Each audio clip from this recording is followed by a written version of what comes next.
नमस्कार। मैं पल्लवी छिलावड़ा, आपकी vastu feng shui consultant. Vastu feng shui के एक और नए लाइव एपिसोड में आप सभी का स्वागत है। हम पिछले कुछ टाइम से लाइव शो के बारे में जो भी बातचीत करके चले आ रहे हैं, उसमें कुछ टाइम हमने दिवाली के साथ सेलिब्रेशन के साथ स्पेंड किया। लास्ट सैटरडे संडे का जो लाइव शो था उसमें हमने मैग्नेटिक कंपास के बारे में बात की। तब मेरा ट्रैवलिंग चल रहा था, बट आज मैं अपनी ऑन साइट लोकेशन पे हूँ, जहाँ से आपके साथ पूरा डिटेल में आपके सारे सवालों के जवाब दे सकती हूँ, आपके साथ अच्छे से बात कर सकती हूँ। तो आज हमारा जो टॉपिक है वो मैग्नेटिक कंपास के साथ फॉलो अप टॉपिक बनता है रियल एस्टेट बिजनेस का। रियल एस्टेट के बारे में बहुत सारी छोटी छोटी बातें अलग अलग तरह से हम वास्तुशास्त्र की हेल्प से समझ सकते हैं। एक होते हैं रियल एस्टेट इन्वेस्टर, जो कि real estate property, residential commercial property में इन्वेस्टमेंट करते हैं। कुछ लोग ऐसे होते हैं जो अपने लिए घर बाय करते हैं, सेकेंडरी होम बाय करते हैं, खुद के लिए कमर्शियल प्रीमाइसिस बाय करते हैं। तो रियल एस्टेट बिजनेस जो होता है उसमें अलग अलग तरह से लोगों का इन्वेस्टमेंट होता है और लोग अपने रिटर्न को अच्छी तरीके से एक्सपेक्ट करते हैं। इन्वेस्टमेंट प्रॉपर्टी में घर होता है तो वहाँ पे पीस, हार्मनी, सुख शांति की उम्मीद हर एक को होती है। तो इंसान की जो लाइफ होती है वो कभी भी कोई भी एक मुकाम के लिए उसको एक आशियाना चाहिए, उसको एक घरौंदा चाहिए, उसको वहाँ पे रहने के लिए एक लोकेशन चाहिए। Real estate investment, real estate business, real estate के साथ जुड़े हुए जो रियल्टर वगैरह हैं, वो लोग अलग अलग तरह से काफ़ी, ये बोल सकते हो आप कि डिफरेंट तरह के बिजनेस एस्पेक्ट के साथ जुड़े हुए हैं। और काफ़ी हमारे समुदाय से काफ़ी सारे लोग ऐसे हैं कि जो इस बिज़नेस के साथ बहुत लंबे टाइम से जुड़ के इसमें अच्छा एक मुकाम हासिल कर चुके हैं।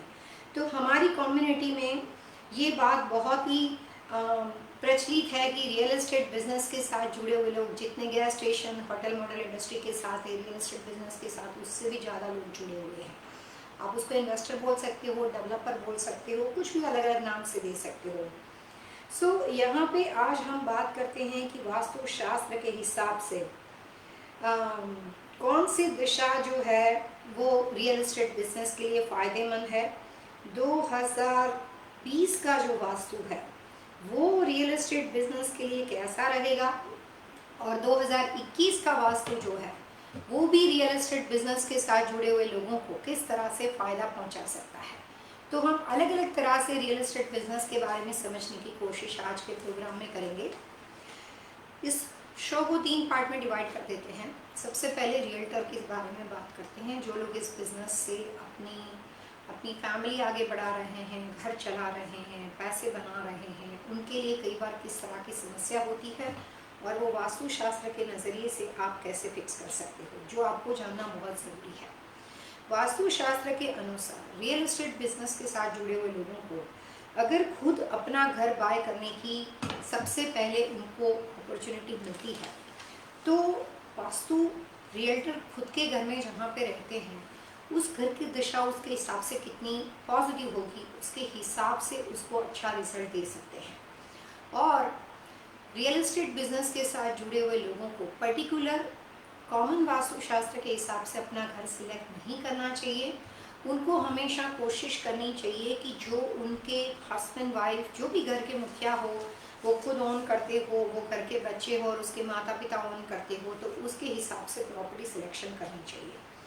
रियल एस्टेट बिजनेस के साथ जुड़े हुए लोगों में से जिन लोगों का घर नॉर्थ ईस्ट कॉर्नर कट होता है, या जिन लोगों के घरों में south west corner extended property होती है, लॉट के साउथ वेस्ट में स्लोप डाउन होता है, लॉट के साउथ वेस्ट में कोई भी तरह के वाटर एलिमेंट और स्विमिंग पूल की रचना होती है, और उस घर में रहने वाला कोई भी व्यक्ति जो रियल एस्टेट बिजनेस के साथ जुड़ा हुआ हो, चाहे वो घर के हस्बैंड वाइफ हो, बच्चे हो, बेटा हो, बेटी हो, तो भी उस बिजनेस में कितनी भी कोशिश करेंगे उसके बाद भी उनको अच्छी सक्सेस नहीं मिलती है। रियल्टर के लिए 2 बातों को जानना जरूरी है। 70% वास्तु जिस घर में वो रहते हैं वहाँ से इफेक्ट करता है, 30% वास्तु वहाँ का इफेक्ट करता है जिस ऑफिस जगह पे वो लोग अपना बिजनेस करते हैं। मेरे रियल्टर काफ़ी क्लाइंट्स हैं, न्यूयॉर्क में है, शिकागो में है, कैलिफोर्निया में है। मेरी खुद की बेटी जो है वो रियल एस्टेट बिजनेस में है, हमारी जो फैमिली है वो भी रियल एस्टेट डेवलपर है, तो यहाँ पे रियल एस्टेट के साथ वास्तुशास्त्र का तो बिल्कुल ये कह सकते हो कि माँ बेटे का संबंध है, सीधा सीधा संबंध है। रियल एस्टेट एंड वास्तु जो है वो एक दूसरे के पूरक बन सकते हैं अगर सही तरीके से रियल्टर वास्तुशास्त्र को पहले अपने आप के साथ अप्लाई करें। अभी तक मैंने जितने रियल्टर से काम किया है उसमें से जब उनको अपने घर का वास्तु करवाना होता है तो वो बड़ी खुशी खुशी करवा देते हैं, लेकिन जब उनके क्लाइंट को सजेशन देना होता है तो उनके दिमाग में एक डर बैठा रहता है कि अगर हमने उसके क्लाइंट को दूसरी दिशा सजेस्ट कर दी तो कहीं उसका क्लाइंट जो होता है उसको छोड़ के चला नहीं जाए और ऐसा ना हो कि उसका डील क्लोज ना हो जाए।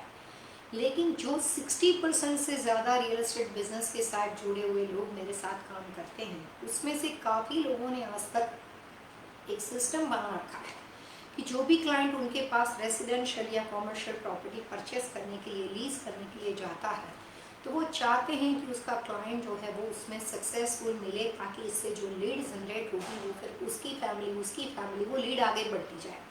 तो काफ़ी लोगों ने ट्रेड बना रखा है कि अपने क्लाइंट को वो हमारी सर्विस सामने से ऑफर करते हैं कि आप अगर वास्तु के हिसाब से किसी प्रॉपर्टी को सिलेक्ट करना चाहते हो तो हमारी रियल एस्टेट सर्विस के साथ आपको वास्तु की कंसल्टेंसी हम प्रोवाइड करेंगे और उसके हिसाब से हमारा कंसल्टेंट जो है वो आपको प्रॉपर्टी सिलेक्शन में हेल्प करेगा।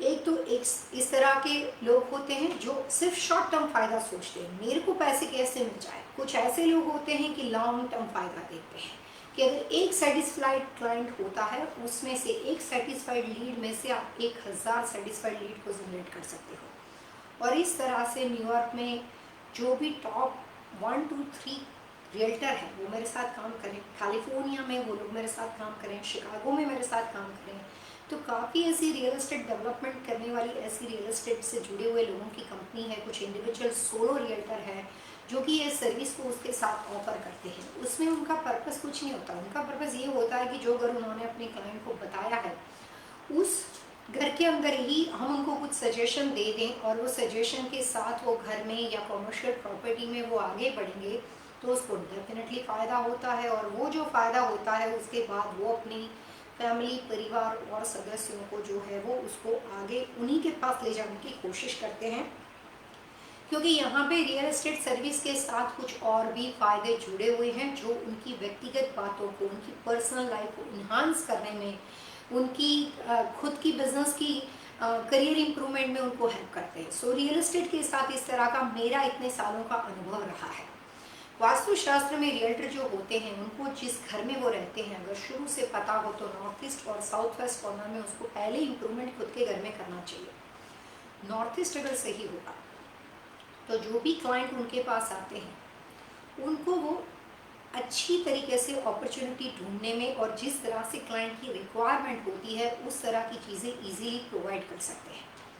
साउथ वेस्ट अगर प्रॉपर्टी का सही होगा तो क्लाइंट जो है वो उसके साथ, क्लाइंट और रियल्टर की जो रिलेशनशिप है, जो हार्मनी है वो बनी रहती है और उसकी वजह से क्लाइंट के साथ अच्छा रिश्ता होने की वजह से लीड आगे बढ़ती है और बिजनेस जो होता है वो मल्टीप्लाई होता है। सो वास्तु के अनुसार जो रियल्टर अपना काम करता है उसका नॉर्थ ईस्ट और साउथ वेस्ट में कोई भी तरह का वास्तु दोष उसके घर में हो और उसकी ऑफिस रचना में हो तो वो रियल एस्टेट बिजनेस में मेहनतू हो, हार्ड वर्कर हो, स्मार्ट हो, लेकिन कई बार उसके पूरे फायदे नहीं उठा पाता। रियल्टर जो होते हैं वो दो तरह से काम करते हैं, कुछ लोग सिर्फ अपने घर से करते हैं, कुछ लोग कमर्शियल प्रीमाइसिस से करते हैं। जो लोग अपने घर से काम करते हैं उनको पुराने ज़माने में ऐसा था कि बहुत ज़्यादा पेपर वर्क संभालना पड़ता था। आज एडवांस टेक्नोलॉजी है, कंप्यूटर के ज़माने में सारी फाइल जो होती है वो सीधी आपके कंप्यूटर पे आ जाती है। और जो रियल एस्टेट बिजनेस के साथ बड़ी कंपनियां जिन्होंने अपनी खुद की एक बिल्डिंग खड़ी की है, जिन्होंने अपना कॉर्पोरेट ऑफिस खड़ा किया है, उनकी कोशिश ये होती है कि मॉर्गेज इंडस्ट्री, रियल एस्टेट से रिलेटेड लॉयर, कॉन्ट्रैक्ट करने वाली title company, real estate research करने वाले कुछ रियल्टर, वो सारा टीम जो होता है वो अपनी एक ही जगह पे बनाते हैं। अभी मैं न्यूयॉर्क की काफ़ी बड़ी फेमस कंपनी के साथ काम कर रही हूँ और वो उनकी जो रचना है उसमें हम कोशिश कर रहे हैं कि जहाँ से वो निकल के आए हैं वो पहले वो 3000 स्क्वायर फीट की जगह थी। 2500 से 3000 स्क्वायर फीट की जगह पे शुरुआत करना कोई न्यूयॉर्क के अंदर छोटी ही बात मानी जाएगी, लेकिन अब जो जहाँ पे पहुँचे हुए हो, ये 10,000 स्क्वायर फीट की प्रॉपर्टी है, तो 3,000 स्क्वायर फीट की प्रॉपर्टी से 10,000 की स्क्वायर फीट की प्रॉपर्टी पे पहुँचने में उनको सिर्फ 3 साल लगे। इसको शायद आप प्रोग्रेस बोल सकते हो या सक्सेस बोल सकते हो। कमर्शियल प्रीमाइसिस में जहाँ पे रियल्टर काम करते हैं, उनके पास उनके जो कस्टमर होते हैं, क्लाइंट्स होते हैं, उनकी एंट्री जो होती है वो सबसे ज़्यादा इम्पोर्टेंट होती है। दूसरा वास्तुशास्त्र में उसका रिसेप्शन एरिया, और तीसरा उसका कॉन्फ्रेंस रूम। ये 3 बातों को सबसे इम्पोर्टेंट माना जाता है। रियल एस्टेट डेवलपर के साथ जुड़े हुए बिजनेस के साथ जो लोग हैं, जो शायद हो सकता है कमर्शियल प्लाजा बनाते हो, गैस स्टेशन बिल्ड करते हो, मल्टी यूनिट्स बनाते हो, अलग अलग तरह से रियल एस्टेट डेवलपमेंट होती है। कुछ लोग मेडिकल बिल्डिंग्स बनाते हैं। मेरी एक न्यू जर्सी में क्लाइंट है, काफ़ी फेमस लोग हैं, वो लोग अलग अलग तरह के police station, court house, medical building, hospitals, उस तरह की कंस्ट्रक्शन कंपनी के साथ बड़ी फेमस कंस्ट्रक्शन कंपनी है। सो जो रियल एस्टेट डेवलपर है, उनके लिए जो सबसे बड़ा चैलेंज होता है, वो चैलेंज होता है कि जो डेवलप उन्होंने किया है वो प्रोडक्ट उनकी बिक जानी चाहिए, पैसे उनके जो ब्लॉक नहीं होने चाहिए, और सबसे बड़ी प्रॉब्लम्स होती है लीगल प्रॉब्लम्स। लॉसूट के साथ ऐसी बड़ी बड़ी कंपनियां होती है, उनका उसके साथ जुड़ना बहुत ही नॉर्मल माना जाता है, ये बिजनेस का पार्ट माना जाता है। क्योंकि हर छोटी छोटी बातों के अंदर जब आपको लगता है कि कोई बड़ी कंपनी है, तो उसको कुछ चैलेंज तो लीगल कुछ ना कुछ हद तक फेस करना पड़ता है। तो पहले कोशिश की जाती है वास्तुशास्त्र में रियल एस्टेट डेवलपर के साथ जुड़े हुए लोगों के लिए कि उनकी प्रॉपर्टी अगर उनकी दिशा हमें पता हो तो उसके हिसाब से बनाया जाए। अगर दिशा की जानकारी नहीं होती है तो कॉमन वास्तु टिप्स के हिसाब से मैं बता सकती हूँ कि अगर आपको रियल एस्टेट बिजनेस में एक्स्ट्रा ऑर्डिनरी ग्रो होना है, तो आपको कोशिश करनी चाहिए कि आपको वेस्ट यानी कि पश्चिम दिशा, नॉर्थ वेस्ट यानी कि वायव्य दिशा, और नॉर्थ ईस्ट यानी कि ईशान दिशा, ये 3 दिशा का जो कॉम्बिनेशन होता है वो प्रॉपर होना चाहिए। और सबसे इम्पोर्टेंट रियल एस्टेट बिजनेस के साथ जुड़े हुए लोगों के लिए मैं यही टिप्स कहना चाहूँगी कि जितने रियल एस्टेट बिजनेस के साथ जुड़े हुए लोग फेल हुए हैं या उनके कामकाज नहीं होते हैं, उसमें 2 वास्तु दोष मैंने देखा हुआ है। एक ऐसा है कि रियल्टर बहुत ही जल्दबाजी के अंदर कुछ जगह को लीज कर लेता है, वो रियल्टर हो, रियल एस्टेट डेवलपर हो या कोई भी हो, और उनकी जो ऑफिस रचना होती है, घर से बनी हुई हो या कमर्शियल प्लाजा से बनी हुई हो, कमर्शियल प्रीमाइसिस में बनी हुई हो, तो वहाँ पे अगर टेढ़े मेढ़े शेप के कमरे बने हुए हों, अनइवन शेप के कमरे, जो कि स्क्वायर ना सही, रेक्टेंगुलर ना सही, लेकिन ट्रायंगुलर हो सकता है, कॉर्नर पड़ता हो, हम उसको हमारी लैंग्वेज में uneven shape of the building बोलते हैं। अगर उनकी गलती की वजह से business selection uneven shape building में हुआ हो, या फिर बिल्डिंग बिल्कुल सही हो लेकिन इनसाइड द प्रॉपर्टी जो जगह उन्होंने लीज की है वो किसी वजह से अनइवन शेप की बनी हुई हो, तो उस कंडीशन के अंदर वहाँ पे वो कितनी भी कोशिश करेंगे उनको फ़ायदा नहीं होता है। अगर किसी वजह से अनइवन शेप के बिल्डिंग के बने हुए ऑफिस रचना में ओनर खुद बैठता है, तो जितना ज़्यादा बिजनेस करेगा उससे ज़्यादा वो हमेशा लीगल प्रॉब्लम के साथ फाइट करने में अपनी एनर्जी वेस्ट करता है, और इसकी वजह से उसको अपने काम में सफलता नहीं मिलती है। अगर हम नॉर्मल आदमी के बारे में बात करें, आपके और मेरे जैसे नॉर्मल लोगों के बारे में बात करें कि अगर आपके और मेरे जैसे लोगों को रियल एस्टेट डेवलपमेंट में आगे बढ़ना हो, तो वास्तुशास्त्र के हिसाब से जिन लोगों की डेट ऑफ बर्थ के अनुसार जमीन के साथ जिसकी लेन देन होती है, वो लोग रियल एस्टेट बिजनेस में आगे बढ़ सकते हैं। मेरा यहाँ पे ऑरलैंडो फ्लोरिडा में इंस्टीट्यूट है, हमारे इंस्टीट्यूट का नाम है vastu feng shui research institute. तो काफ़ी रियल्टर हमें कांटेक्ट करते हैं कि अगर मैं वास्तु सीख लूँ, क्योंकि मैं तो रियल्टर हूँ, तो आपको क्या लगता है कि मैं अपना बिजनेस ज़्यादा कर पाऊँगी। तो यहाँ पे इस तरह के सवाल जो अभी तक इतने सालों में जितने लोगों ने मेरे को पूछे हैं, उनके लिए मैं जवाब दे दूँ कि रियल्टर होना, रियल एस्टेट डेवलपर होना, वास्तु कंसल्टेंट होना, ये तीनों लोगों का ज़मीन के साथ जो लेन देन होता है, जो कॉम्बिनेशन होता है, जो कैलकुलेशन होता है, उसमें बहुत फ़र्क है। हर अच्छा वास्तु कंसल्टेंट रियल्टर बन जाएगा ऐसा कभी नहीं सोचना, और हर अच्छा रियल्टर वास्तु कंसल्टेंट बन जाएगा वो पॉसिबल ही नहीं होता है। तो ज़मीन के साथ जो लेन देन होती है वो अलग अलग तरह से लोगों की होती है। रियल एस्टेट में आपको टॉप ऑफ द लैंड यानी कि जिस बिल्डिंग के साथ आप काम करते हो, उसमें सर्विस इंडस्ट्री में जो लोग प्रॉपर्टी बिल्डिंग को ले बेच करते हैं, उस तरह की कॉम्बिनेशन के साथ बनी हुई पर्सनालिटी होती है, वो जब रियल्टर बन जाते हैं तो वो सक्सेसफुल होते हैं। कुछ लोगों का टारगेट होता है साल में 6 या 7 बिल्डिंग बेचना। कुछ लोगों का टारगेट होता है कि नो मैटर व्हाट दिन रात इसी को एक्सेप्ट करना, और बड़ी बड़ी कंपनियों से ले ऑफ करके उन्होंने खुद अपने हिसाब से जॉब को छोड़ के इस प्रोफेशन को एक्सेप्ट किया है। किसी को घर दिलाना, किसी इच्छा के अनुसार घर देना, उससे भी कई बार मैं तो यही कहूँगी कि ये तो ब्लेसिंग का काम है, क्योंकि घर हर आदमी का एक सपना होता है। चाहे आप लीज करो, चाहे आप खरीदो, एक उम्मीद होती है, उसके साथ एक फीलिंग होती है। कमर्शियल प्रीमाइसिस में जब आदमी इन्वॉल्व होता है तो ज़्यादातर रियल एस्टेट डेवलपमेंट में जो भी कॉमन लेमैन होते हैं, क्लाइंट होते हैं, वो बहुत ही भरोसे के साथ रियल्टर के साथ कांटेक्ट करते हैं। जिस लोगों की डेट ऑफ बर्थ के हिसाब से, जिन लोगों की जन्म कुंडली के हिसाब से एस्ट्रोलॉजिकल बात करें तो जिनका मून पावरफुल होता है, वो रियल एस्टेट बिजनेस के साथ जा सकते हैं।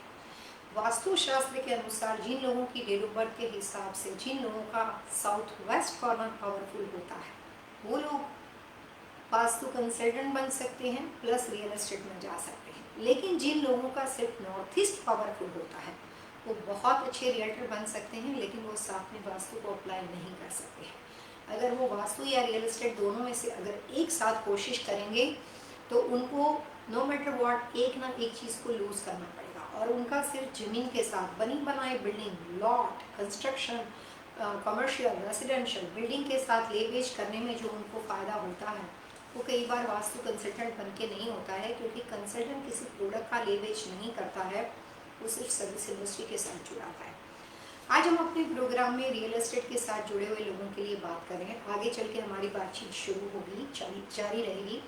यहाँ पे हमारे साथ मिस हारून है, जो कि हमेशा हमारे साथ इस प्रोग्राम के हमारे लॉयर व्यूअर्स से हमेशा हमारे साथ रहते हैं, और उन्होंने यहाँ पे नमस्कार भी भेजा है, साथ में अपनी फीलिंग भी, ब्लेसिंग भी दिया है। उसके साथ हमारे साथ तरु जी है, तरु जी ने भी हेलो कहा है। तो मैं अपने सारे जो भी दोस्त यहाँ पे हमारे साथ जुड़े हैं उन सबको मैं यही कहूँगी कि आप सबका इस हमारे लाइव शो में स्वागत है।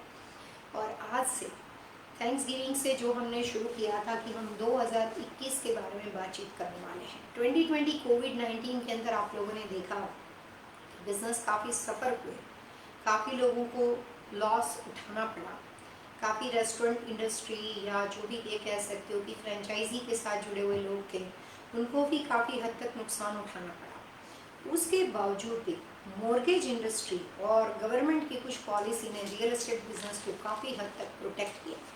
तो 2020 में सारे बिजनेस इक्वली इफेक्ट नहीं हुए हैं। वास्तुशास्त्र के हिसाब से रियल एस्टेट बिजनेस के साथ जुड़े हुए लोगों को अपने घर में उनकी ऑफिस हो या कमर्शियल प्रीमाइसिस में ऑफिस हो, 2 कलर्स कॉम्बिनेशन को अपनी खुद की ऑफिस व्यवस्था में, कॉन्फ्रेंस एरिया में और रिसेप्शन एरिया में बनाए रखना चाहिए, और वो है deep red and beige colour. जो लोग रियल एस्टेट बिजनेस के साथ जुड़े हुए हैं उनको अपने रिसेप्शन एरिया, अपनी खुद की ऑफिस और कॉन्फ्रेंस रूम, उसमें किसी भी एक वॉल को जो मर्जी उनको पसंद हो, वहाँ पे उनको डीप रेड कलर की कलर पैलेट का यूज़ करना है, और जो बाकी की जो रिमाइनिंग वॉल बचती है उसमें वहाँ पे उनको बेच करना है। यानी कि जो रेड होता है वो सिर्फ 2% अप्लाई करना है, ज़्यादा नहीं करना, जस्ट 2%। तो कलर्स कॉम्बिनेशन को लगाने की वजह से कई बार उनके बिजनेस के अंदर कोई उतार चढ़ाव हो, दशाओं में कोई फॉल्ट हो, तो भी कलर कॉम्बिनेशन उनको हेल्प करता है। दूसरी सबसे इम्पोर्टेंट बात, रियल एस्टेट बिजनेस के साथ जो लोग जुड़े हुए हैं उनको अपनी ऑफिस व्यवस्था में जहाँ तक हो सके वहाँ पे कोई भी मेटल का फर्नीचर बिल्कुल ही यूज़ नहीं करना चाहिए। अगर वो मेटल फर्नीचर का उपयोग अपनी ऑफिस व्यवस्था में कहीं पे भी करते हैं, चाहे रिसेप्शन हो, चाहे लॉयर ऑफिस हो, चाहे बाकी सब रियल्टर उनके साथ काम करते उनके लिए व्यवस्था हो, कॉन्फ्रेंस रूम हो, पर्सनल ऑफिस हो, या वो अपने घर में बैठ के अपना काम करते हो, तो जहाँ पे भी वो मेटल फर्नीचर का इस्तेमाल करते हैं वहाँ पे कुछ हद तक वास्तुदोष खड़ा होने की वजह से वो अपने बिजनेस में जितनी हार्डवर्क करते हैं उसके हिसाब से उनको अच्छा रिजल्ट नहीं होता है। तो जहाँ पे हमारे पास किसी व्यक्ति की नाम और डेट ऑफ बर्थ होती है तो हम उसके हिसाब से पर्टिकुलर प्रेडिक्ट कर सकते हैं, लेकिन जहाँ पे किसी की डेट ऑफ बर्थ नहीं होती है वहाँ पे हम समांतर स्तर पे बात करते हैं। रियल एस्टेट बिजनेस के साथ जुड़े हुए लोगों को अपनी ऑफिस व्यवस्था में कमर्शियल प्रीमाइसेस या घर से काम करने वाले लोगों को, डेवलपर हो, रियल्टर हो या रियल एस्टेट के साथ रिलेटेड कोई भी तरह के वो डीलिंग करते हो, तो उन लोगों को अपनी कमर्शियल और रेजिडेंशियल एरिया में जितना हो सके उतना मेटल का फर्नीचर जो है उसको अवॉइड करना चाहिए। उसके साथ साथ एक और टिप्स मैं आपको वास्तु के देना चाहूँगी, कोई भी तरह का मिरर रिफ्लेक्शन चाहे रिसेप्शन एरिया में हो, लॉबी एरिया में हो, उनकी अपनी ऑफिस व्यवस्था में हो, कॉन्फ्रेंस रूम में हो, तो उसको हो सके वहाँ तक अवॉइड करना चाहिए। मैंने अपनी प्रैक्टिस के दौरान काफ़ी इमिग्रेशन से रिलेटेड, लॉयर वगैरह से रिलेटेड, रियल एस्टेट डेवलपर से रिलेटेड लोगों के लिए ऑफिस व्यवस्था बनाई है। मेरे टेक्सास में क्लाइंट है जो फूड इंडस्ट्री के साथ जुड़े हुए हैं और उनका बिजनेस इतना फैला हुआ है कि वो लोग अपनी ही ऑफिस में रियल्टर को भी हायर करते हैं, डेवलपर्स को भी हायर करते हैं जो रियल एस्टेट डेवलपमेंट लॉयर वगैरह होते हैं, कमर्शियल प्रीमाइसेस में बैंक इंडस्ट्री में से जाके मॉर्गेज वगैरह जो भी प्रॉपर्टीज़ वगैरह होती है वहाँ से लाकर लाने में उनकी हेल्प करते हैं, उस तरह के लोग होते हैं। और उनका टारगेट होता है कि एक टेरिटरी होती है जिसमें आप ये कह सकते हो कि शिकागो से लेकर कैलिफोर्निया तक के जितने भी एरिया है उसमें अलग अलग फ्रेंचाइजी के ब्रांड ऑनर बनने के बाद वो वहाँ पे अपना खुद का डेवलपमेंट करते हैं। तो फूड इंडस्ट्री और होटल इंडस्ट्री के साथ जो लोग जुड़े हैं, अगर उन्होंने बड़ा बिजनेस फैला हुआ है तो उनको भी अपनी ऑफिस व्यवस्था में रियल एस्टेट डेवलपर या रियल एस्टेट लॉयर और उन लोगों की सहायता, उन लोगों की हेल्प की ज़रूरत पड़ती है। कुछ लोग रियल एस्टेट में इस तरह से भी काम करते हैं कि वो पुराने घर लेते हैं, उसको रीमॉडल करते हैं और वो प्रॉपर्टी को सेल कर देते हैं। तो वो ना ही रियल्टर है, ना ही वो बड़े रियल एस्टेट डेवलपर है, लेकिन फिर भी आप उसको कॉन्ट्रैक्टर बोल सकते हो या वो लोग रीमॉडलिंग करते हैं। जब आप बार बार ज़मीन को अपने नाम पे खरीदते हो, उस तरह के बिजनेस के साथ आप जुड़े हुए हो, तो वास्तु शास्त्र के हिसाब से जिन जिन लोगों के पास कितनी भी प्रॉपर्टी, रियल एस्टेट, रेजिडेंशियल या कमर्शियल, खुद का हो या लीज किया गया हो, जितना अपने नाम पे जो लोग कभी भी उस लीज को करते हैं या खरीदते हैं, तो जब तक वो बेचा नहीं जाता है तब तक उस भूमि का असर, उस आने वाली नई प्रॉपर्टी का असर उस जगह के ओनर के ऊपर होता है जिसने वो प्रॉपर्टी को खरीदा है। अगर आप बार बार सही गलत दिशा की प्रॉपर्टी खरीदते हो, ऐसा अगर आपने अपनी पास्ट में अपने आसपास में रहने वाले लोगों के कोई भी जान पहचान में हुए लोगों को अगर आपने 7 से 8 साल तक देखा होगा, तो 7 to 8 ईयर्स के बाद उसके घर में सारे लोग या तो बीमार पड़ जाएंगे, उनके घरों में या तो फिनेंशियली ज़बरदस्त लॉस आ जाएगा, या फिर उनका किसी भी वजह से डिसीजन जो होता है वो अपने काम के लिए, बिजनेस के लिए इतना गलत हो जाएगा कि बिजनेस उनका सफोकेट आ जाएगा और उनके डिसीजन जो है वो गलत हो जाएगा। भूमि, जमीन और वास्तुशास्त्र, इसका संबंध ऐसा है कि जब आप अपने नाम पे बार बार किसी भी चीज़ को लीज करते हो और आप उसको खरीदते हो, आप उसको टेम्पररी रिमॉडलिंग के लिए खरीद रहे हो, लेकिन जब आपके नाम पे हो, एलएलसी के अलावा जब व्यक्ति के पर्सनल नाम पे ये प्रॉपर्टी खरीदी जाए और उसको बार बार रिमॉडलिंग किया जाए, तो इस तरह से आपके घर का जो करंट वास्तु है, जो पति पत्नी के कॉम्बिनेशन के साथ बना हुआ आपका खुद का घर है, वहाँ पे डिस्टर्बेंस खड़ा हो जाता है और बच्चों की लाइफ के ऊपर, उसकी हेल्थ के ऊपर, हस्बैंड वाइफ के रिलेशनशिप के ऊपर और पति पत्नी के ऊपर उसका ना चाहते हुए भी बहुत बुरे प्रभाव आते हैं। काफ़ी ऐसे लोग जो रियल एस्टेट बिजनेस में जाने के बाद, बहुत टाइम वेस्ट करने के बाद कुछ नहीं कर पाते, क्योंकि रियल एस्टेट बिजनेस जो होते हैं वो हमेशा ज़मीन के साथ जुड़ा हुआ ऐसा सब्जेक्ट है कि जिसको ज़मीन की जानकारी नहीं होती है, जिसको ज़मीन का लॉजिक पता नहीं होता, जो सिर्फ प्राइस मैच करके चीज़ों को बेचने की कोशिश करता है, वो लोग इस बिज़नेस में सक्सेसफुल नहीं होते हैं। सबसे ज़्यादा सेंटिमेंटल, सबसे ज़्यादा इमोशन और सबसे ज़्यादा वार्म फीलिंग के साथ जुड़ा हुआ अगर कोई बिज़नेस होता है तो वो है रियल एस्टेट बिजनेस। जब आप अपने लिए घर खरीदते हो, लीज करते हो, तो पैसे की लेन देन के अलावा भी आपकी उम्मीदें उसके साथ जुड़ी हुई होती है। अच्छा रियल्टर वो होता है जो अपनी क्लाइंट की रिक्वायरमेंट को सिर्फ फाइनेंशियली ना समझे, लेकिन उसके साथ साथ ये समझने की कोशिश करे कि उनकी अपने प्रॉपर्टी में खरीदने में उनकी चाह क्या है। इतने सारे रियल एस्टेट वाले लोगों के साथ वास्तु कंसल्टेंट होने के नाते हमारी कंपनी जो उनको सर्विसेज प्रोवाइड करती है, बहुत टाइम हो गया इस बात को। तो अभी तक जितने लोगों ने उनके पास से घर लिया हुआ है, वो सारे लोग उस घर में अपनी प्रोस्पेरिटी, अपनी आगे बढ़ने के बाद जब उन्होंने अपना और घर बदला है तो उन्होंने स्ट्रिक्टली एक ही कंपनी के साथ काम किया है। तो जब आप किसी की पर्सनल रिक्वायरमेंट को समझते हो पैसे के अलावा, तो उसमें एक रिस्पेक्ट बन जाता है, एक लॉयल रिलेशनशिप बन जाती है, और वो रिलेशनशिप जो होती है वो बिजनेस को आगे बढ़ाने में आपके लिए काफ़ी हद तक हेल्पफुल होती है। रियल एस्टेट में और वास्तुशास्त्र में छोटी छोटी टिप्स एक दो नहीं है, बहुत सारी है। लेकिन आज हम थोड़ा सा 2021 के बारे में बात करेंगे। लास्ट प्रोग्राम में हमने आपके सवाल नहीं लिए, आज मेरा पूरी कोशिश रहेगी कि आपके सारे सवालों के जवाब दिए जाए। और कुछ मिस हारून हमारे साथ है, कुछ और भी क्वेश्चंस हमारे साथ जुड़े हुए हैं, और मैं कोशिश करूंगी आज के प्रोग्राम में मैं कुछ सवाल लूंगी और फिर आपको रियल एस्टेट की छोटी छोटी टिप्स देती जाऊंगी। रियल एस्टेट के लिए मेरे पास आपके लिए काफ़ी इन्फॉर्मेशन है, और हम 2021 के बारे में भी बातचीत की शुरुआत इसी प्रोग्राम से करने वाले हैं। पहले क्वेश्चन आंसर पे जाते हैं।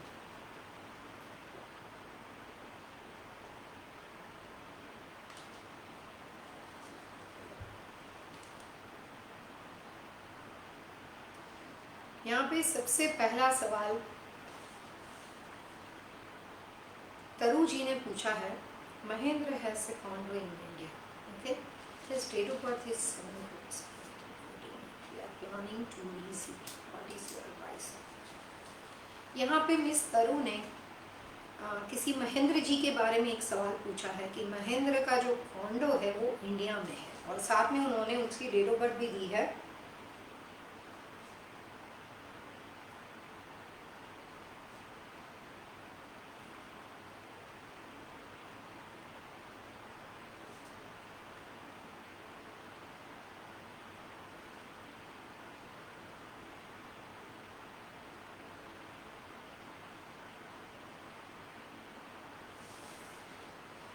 सो तरु जी, आपके मैसेज से ये तो नहीं पता चल रहा है कि महेंद्र कौन है, बट ये मैं कह सकती हूँ कि अगर महेंद्र अकेले अपने कॉन्डो में रहना चाहते हो और उसके साथ और कोई नहीं है, तो जितनी इन्फॉर्मेशन आपने दी है काफ़ी है।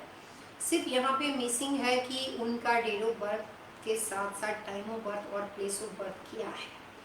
तो अगर ये जो इन्फॉर्मेशन है जो यहाँ पे प्रोवाइड की गई है उसके बेस पे मैं आपको जवाब देना चाहूँगी। लेकिन महेंद्र अगर शादीशुदा और किसी और व्यक्ति यानी कि उनकी वाइफ या बच्चे उनके साथ रहने वाले हो तो बात बदल भी सकती है। सिर्फ सोलो महेंद्र के नाम पे आपको कॉन्डो लेना हो मैम, तो आप वेस्ट दिशा का कॉन्डो ले सकते हो। और महेंद्र जी की डेट ऑफ बर्थ से ऐसा लगता है कि 2021 में कॉन्डो का डील उसका हो ही जाएगा। तो अगर आप ढूंढना चाहते हो तो आप उसके लिए वेस्ट और नॉर्थ वेस्ट का condor, apartment, whatever you like it, आप ढूंढ सकते हो अगर वो अकेले रहने वाले हैं तो, क्योंकि यहाँ पे एक व्यक्ति की ही डेट ऑफ बर्थ दी गई है। यहाँ पे हमारे साथ मिस हारून है, उन्होंने सवाल पूछा है।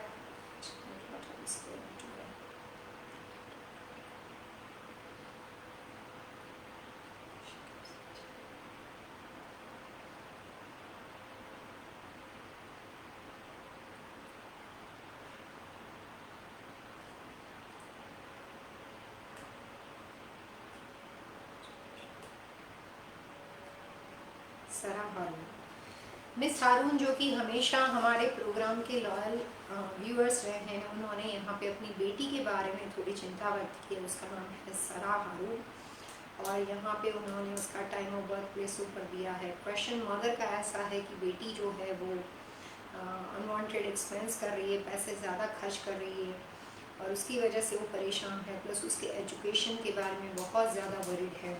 सरा के बारे में देखते हैं।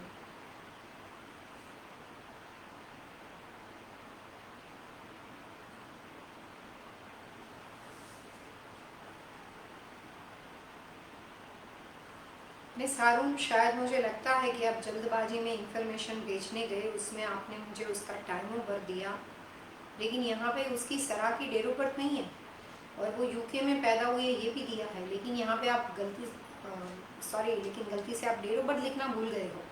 सो आई थिंक सो मैं बेटी की इंफॉर्मेशन लिख देती हूँ, लेकिन आप ये प्रोग्राम को सुन ही रहे होंगे, तो मैं ये कहती हूँ कि आप उसकी डेट ऑफ बर्थ मेरे को भेजो और फिलहाल वो कौन से दिशा के घर में रहती है और कौन सी दिशा के कमरे में सोती है। अगर ये दो बातें हैं तो मैं काफ़ी हद तक आपको हेल्प कर सकती हूँ, जिससे पैसे जो पानी की तरह घर के बाहर जाते हैं उसमें कई बार सिर्फ सलाह की गलती नहीं हो सकती है, और भी मकान का कोई वास्तु दोष होने की चांसेस है।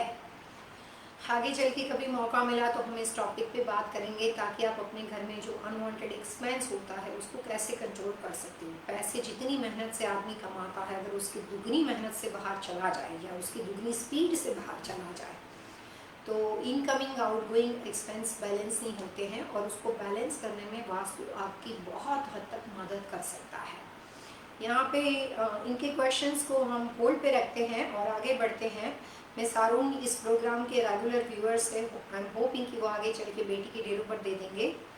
इसके साथ हमारे साथ साधना मुकेश ठक्कर है। साधना जी ने हेलो भेजा है, नमस्ते साधना जी। कश्मा सिंह जी हमारे साथ है, नमस्ते मैम। मैं एग्री करती हूँ कश्मा सिंह जी के साथ, ये हमारे रेगुलर व्यूअर्स हैं और किसी भी एपिसोड को मिस नहीं करते हैं, क्योंकि मैंने हमेशा उनके सवाल पढ़े हैं। And thank you very much ma'am, जो आप इस प्रोग्राम को हमेशा देखते हो सबसे पहले तो उसके लिए। और आपके क्वेश्चंस पे जाते हैं विद रिस्पेक्ट।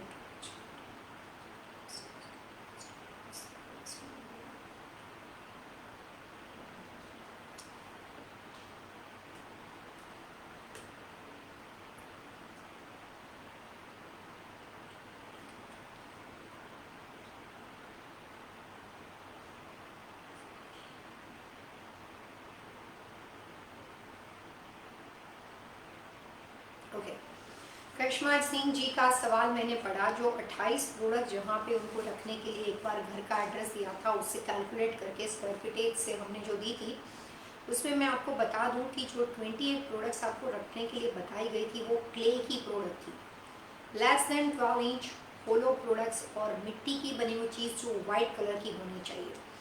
मिट्टी यानी कि कम्प्लीटली कच्ची मिट्टी की चीज़ें नहीं चाहिए, सिरामिक क्ले बोल सकते हो आप उसको। तो सिरामिक क्ले की बनी हुई चीज़ें को रखने के लिए बताई गई थी। एक ये आपके सवाल का जवाब हुआ। लकी स्टोन्स आपने बताए यहाँ पे। लकी स्टोन्स जो होता है मैम, वो हर व्यक्ति के अनुसार अलग अलग होता है, लेकिन जो रेमेडी मैंने आपको सजेस्ट की थी नॉर्थ ईस्ट में 28 प्रोडक्ट के साथ, वो स्टोन एमेथीस्ट था। एमेथीस्ट स्टोन जो होता है वो एक्सपेंसिव नहीं होता है, इट्स इजीली अवेलेबल। वो कई बार रेमेडी के लिए यूज़ किया जाता है, कई बार घर में पीस हारमोनी के लिए यूज़ किया जाता है, कई बार एजुकेशन के लिए यूज़ किया जाता है, कई बार घर के अंदर फाइनेंशियली कुछ उतार चढ़ाव बने हुए हो और कोई अपॉर्चुनिटी जॉब मिलती हो जाती हो, जॉब आती हो जाती हो, तो कई बार जॉब स्टेबिलिटी के लिए यूज़ किया जाता है। तो आप एमेथीस्ट को रख सकते हो, और पॉसिबल हो तो साउथ वेस्ट में कुछ रोज़ क्रिस्टल को रख सकते हो। एमेथीस्ट दो तरह से होते हैं, एक ऐसा होता है जिसमें एमेथीस्ट का पोर्शन कम होता है और पीछे एक्स्ट्रा जो स्टोन्स जो होता है पत्थर के वहाँ से बने हुए ज़्यादा, मतलब एमेथीस्ट क्लियर एमेथीस्ट कम होता है। हमने जो आपको सजेशन दिया है वो क्लियर एमेथीस्ट के बारे में बोला हुआ है, जो कम्प्लीटली रॉ के साथ जुड़ा हुआ ना हो, लेकिन फिनिश क्लियर स्टोन हो। आप कभी खरीदने से पहले समझने से पूरी बात अच्छे से समझ के अगर आप उसको खरीदोगे तो आपका जो इन्वेस्टमेंट होता है वो वेस्ट नहीं जाएगा। क्लियर एमेथिस्ट को खरीदने की कोशिश करें। छोटे छोटे बॉल खरीद सकते हो, कटोरे में भर के रख सकते हो।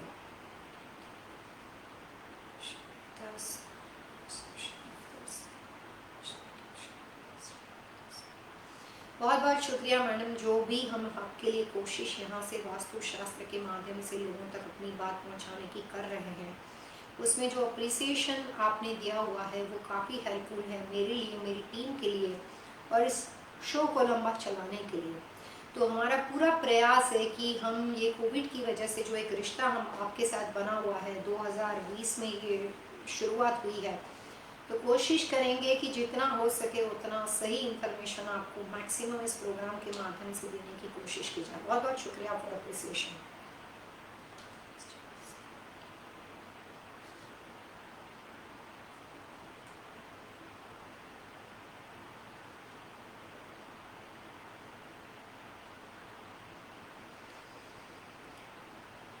आपने जिन पूरे घर के लोगों की इन्फॉर्मेशन दी है और अपने बारे में लकी स्टोन का पूछा है। थोड़ी देर पहले मैंने आपको एमेथिस्ट और जो क्ले की प्रोडक्ट बताई थी वो आपके घर के वास्तु दोष के लिए बताई थी, जो हम पिछले टाइम से बात करते आए थे। लेकिन यहाँ पे आपने अपने लकी स्टोन के बारे में जो तीसरा सवाल बेसिकली तो पूछा हुआ है वो भी मैं आपको बता देती हूँ।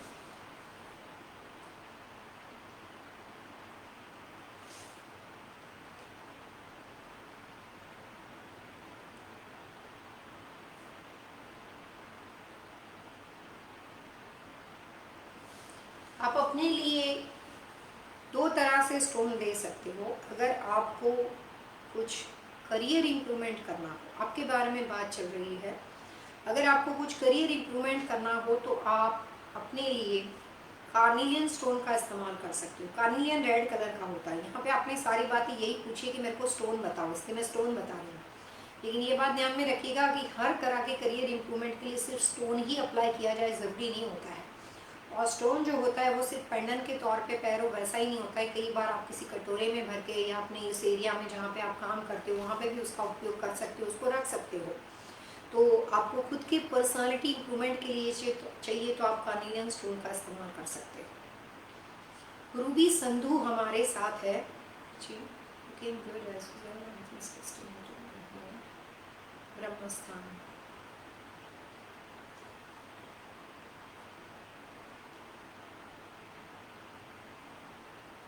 यहाँ पे जो रूबी संधू हमारे साथ जुड़े हैं, रूबी जी ने तो सबसे पहले तो हमारे प्रशंसा की है। बहुत बहुत शुक्रिया Ruby ji for your appreciation. और जो आपका क्वेश्चन है कि घर का जो ब्रह्मस्थान है, centre part of the house है, उसमें आपके पास बाथ स्टोर यानी कि हाफ बाथरूम यानी कि पाउडर बाथरूम बना हुआ है, तो मैं ये कह दूँ रूबी जी, वास्तु शास्त्र के हिसाब से घर के ब्रह्मस्थान की बहुत ज़्यादा इम्पोर्टेंट होती है। ब्रह्मस्थान में सीढ़ियाँ होना, ब्रह्मस्थान में टॉयलेट बाथरूम का होना, ब्रह्मस्थान में कोई भी तरह का पाउडर रूम होना, उससे जो ड्रेनेज आउटलेट होते हैं वो घर के बाहर वहाँ से जाते हैं। डिपेंड करता है कितना बड़ा घर है, क्या स्क्वायर फीटेज है। अगर आपका सिंगल फैमिली होम हो रूबी जी, तो आप ये कर सकते हो कि अपने घर के सेंटर पार्ट को एक्सटेंड कर सकते हो। पीछे आपके पास बड़ा सा बैकयार्ड हो तो बाथरूम को बिना तोड़े उसको अगर बैकयार्ड को एक्सटेंड कर दोगे तो ब्रह्मस्थान बदल जाएगा। सिंपल दूसरा रास्ता ये है कि ब्रह्मस्थान के लिए खास करके कुछ रेमेडी की जाती है, उसमें कुछ प्रोडक्ट्स रेमेडी की जाएगी। हमारा ये जो शो है उसमें हम आपको कुछ कलर्स कॉम्बिनेशन के माध्यम से सिंपल टिप्स देने की कोशिश करते हैं। सिंपल टिप्स में मैं ये कह सकती हूँ कि जो आपके ब्रह्मस्थान का पाउडर बाथरूम अभी फ़िलहाल बना हुआ है उसमें आप कोशिश करो कि ऑफ वाइट, क्रीम, आइवरी इस तरह के कलर्स कॉम्बिनेशन से पहले उसका सारा इंटीरियर यानी कि पेंट कर सकते हो।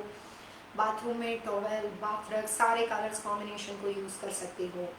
और तीसरी इम्पोर्टेंट बात होती है कि वहाँ पे अगर हो सके तो उस बाथरूम के अंदर आप अच्छा सा छोटा सा सुंदर सा क्रिस्टल शैंडलियर लगा दो।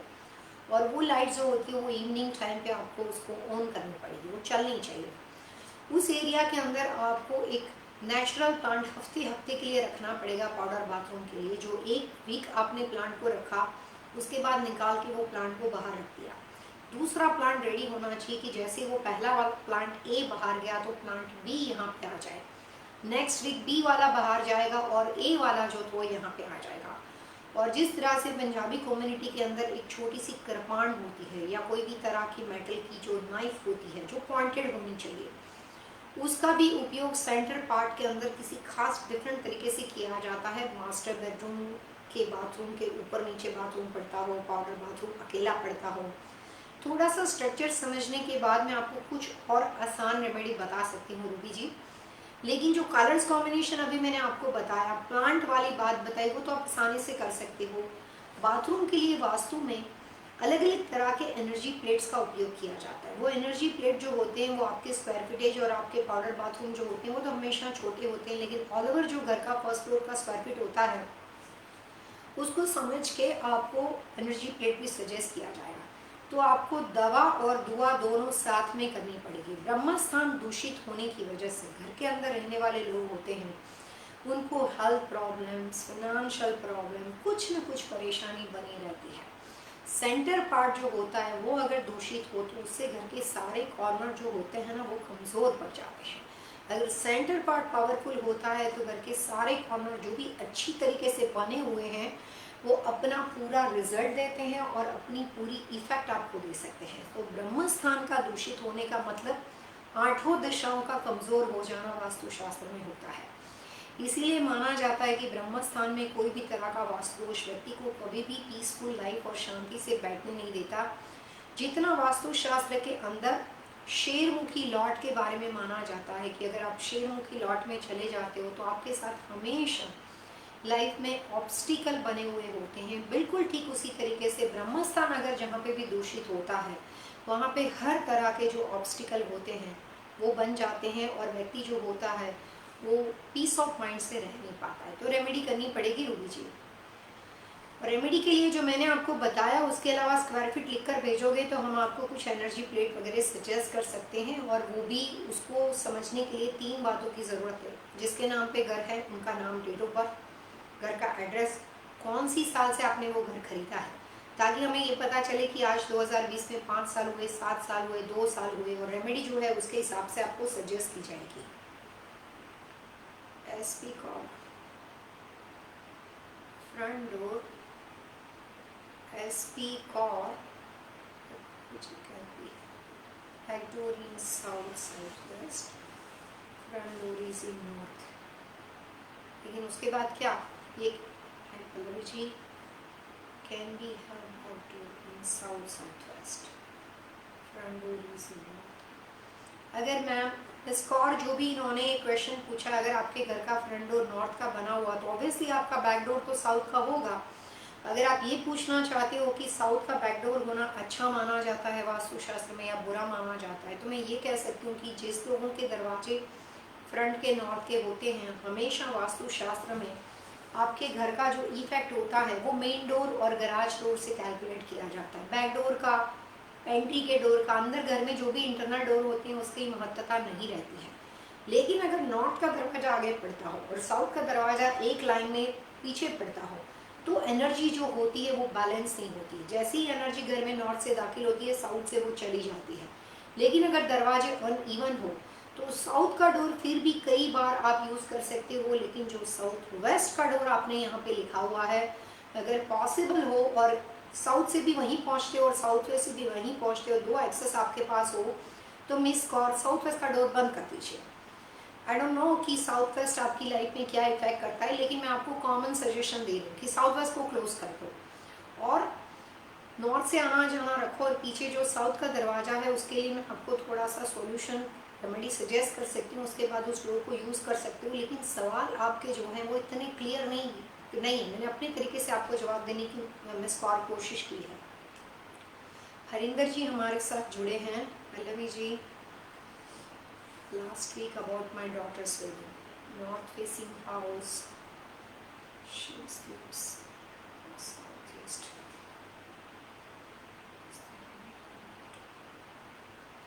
हरिंदर जी, आपने जो अपनी बेटी के बारे में इंफॉर्मेशन हमें भेजी हुई है वो हमने डेफिनेटली रिसीव भी की है, लेकिन उसके बाद जैसे आप जानते हो कि मैं कुछ टाइम से ट्रैवलिंग में बिजी थी, तो इसकी वजह से कुछ ईमेल के आंसर को कंसीडर नहीं किया गया है, और अभी भी मैं ट्यूसडे से कुछ ट्रैवल कर रही हूँ।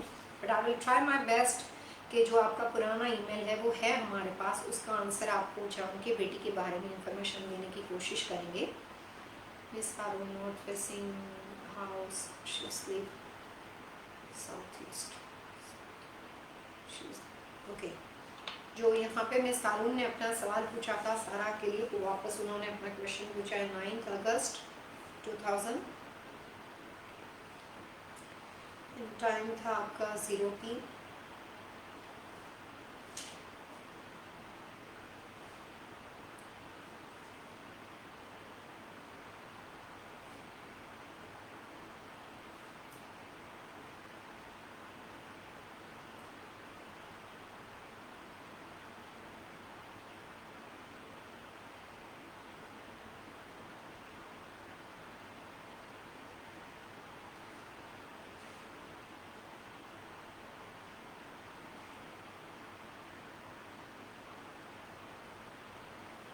बेडरूम है उसका, she is sleeping south east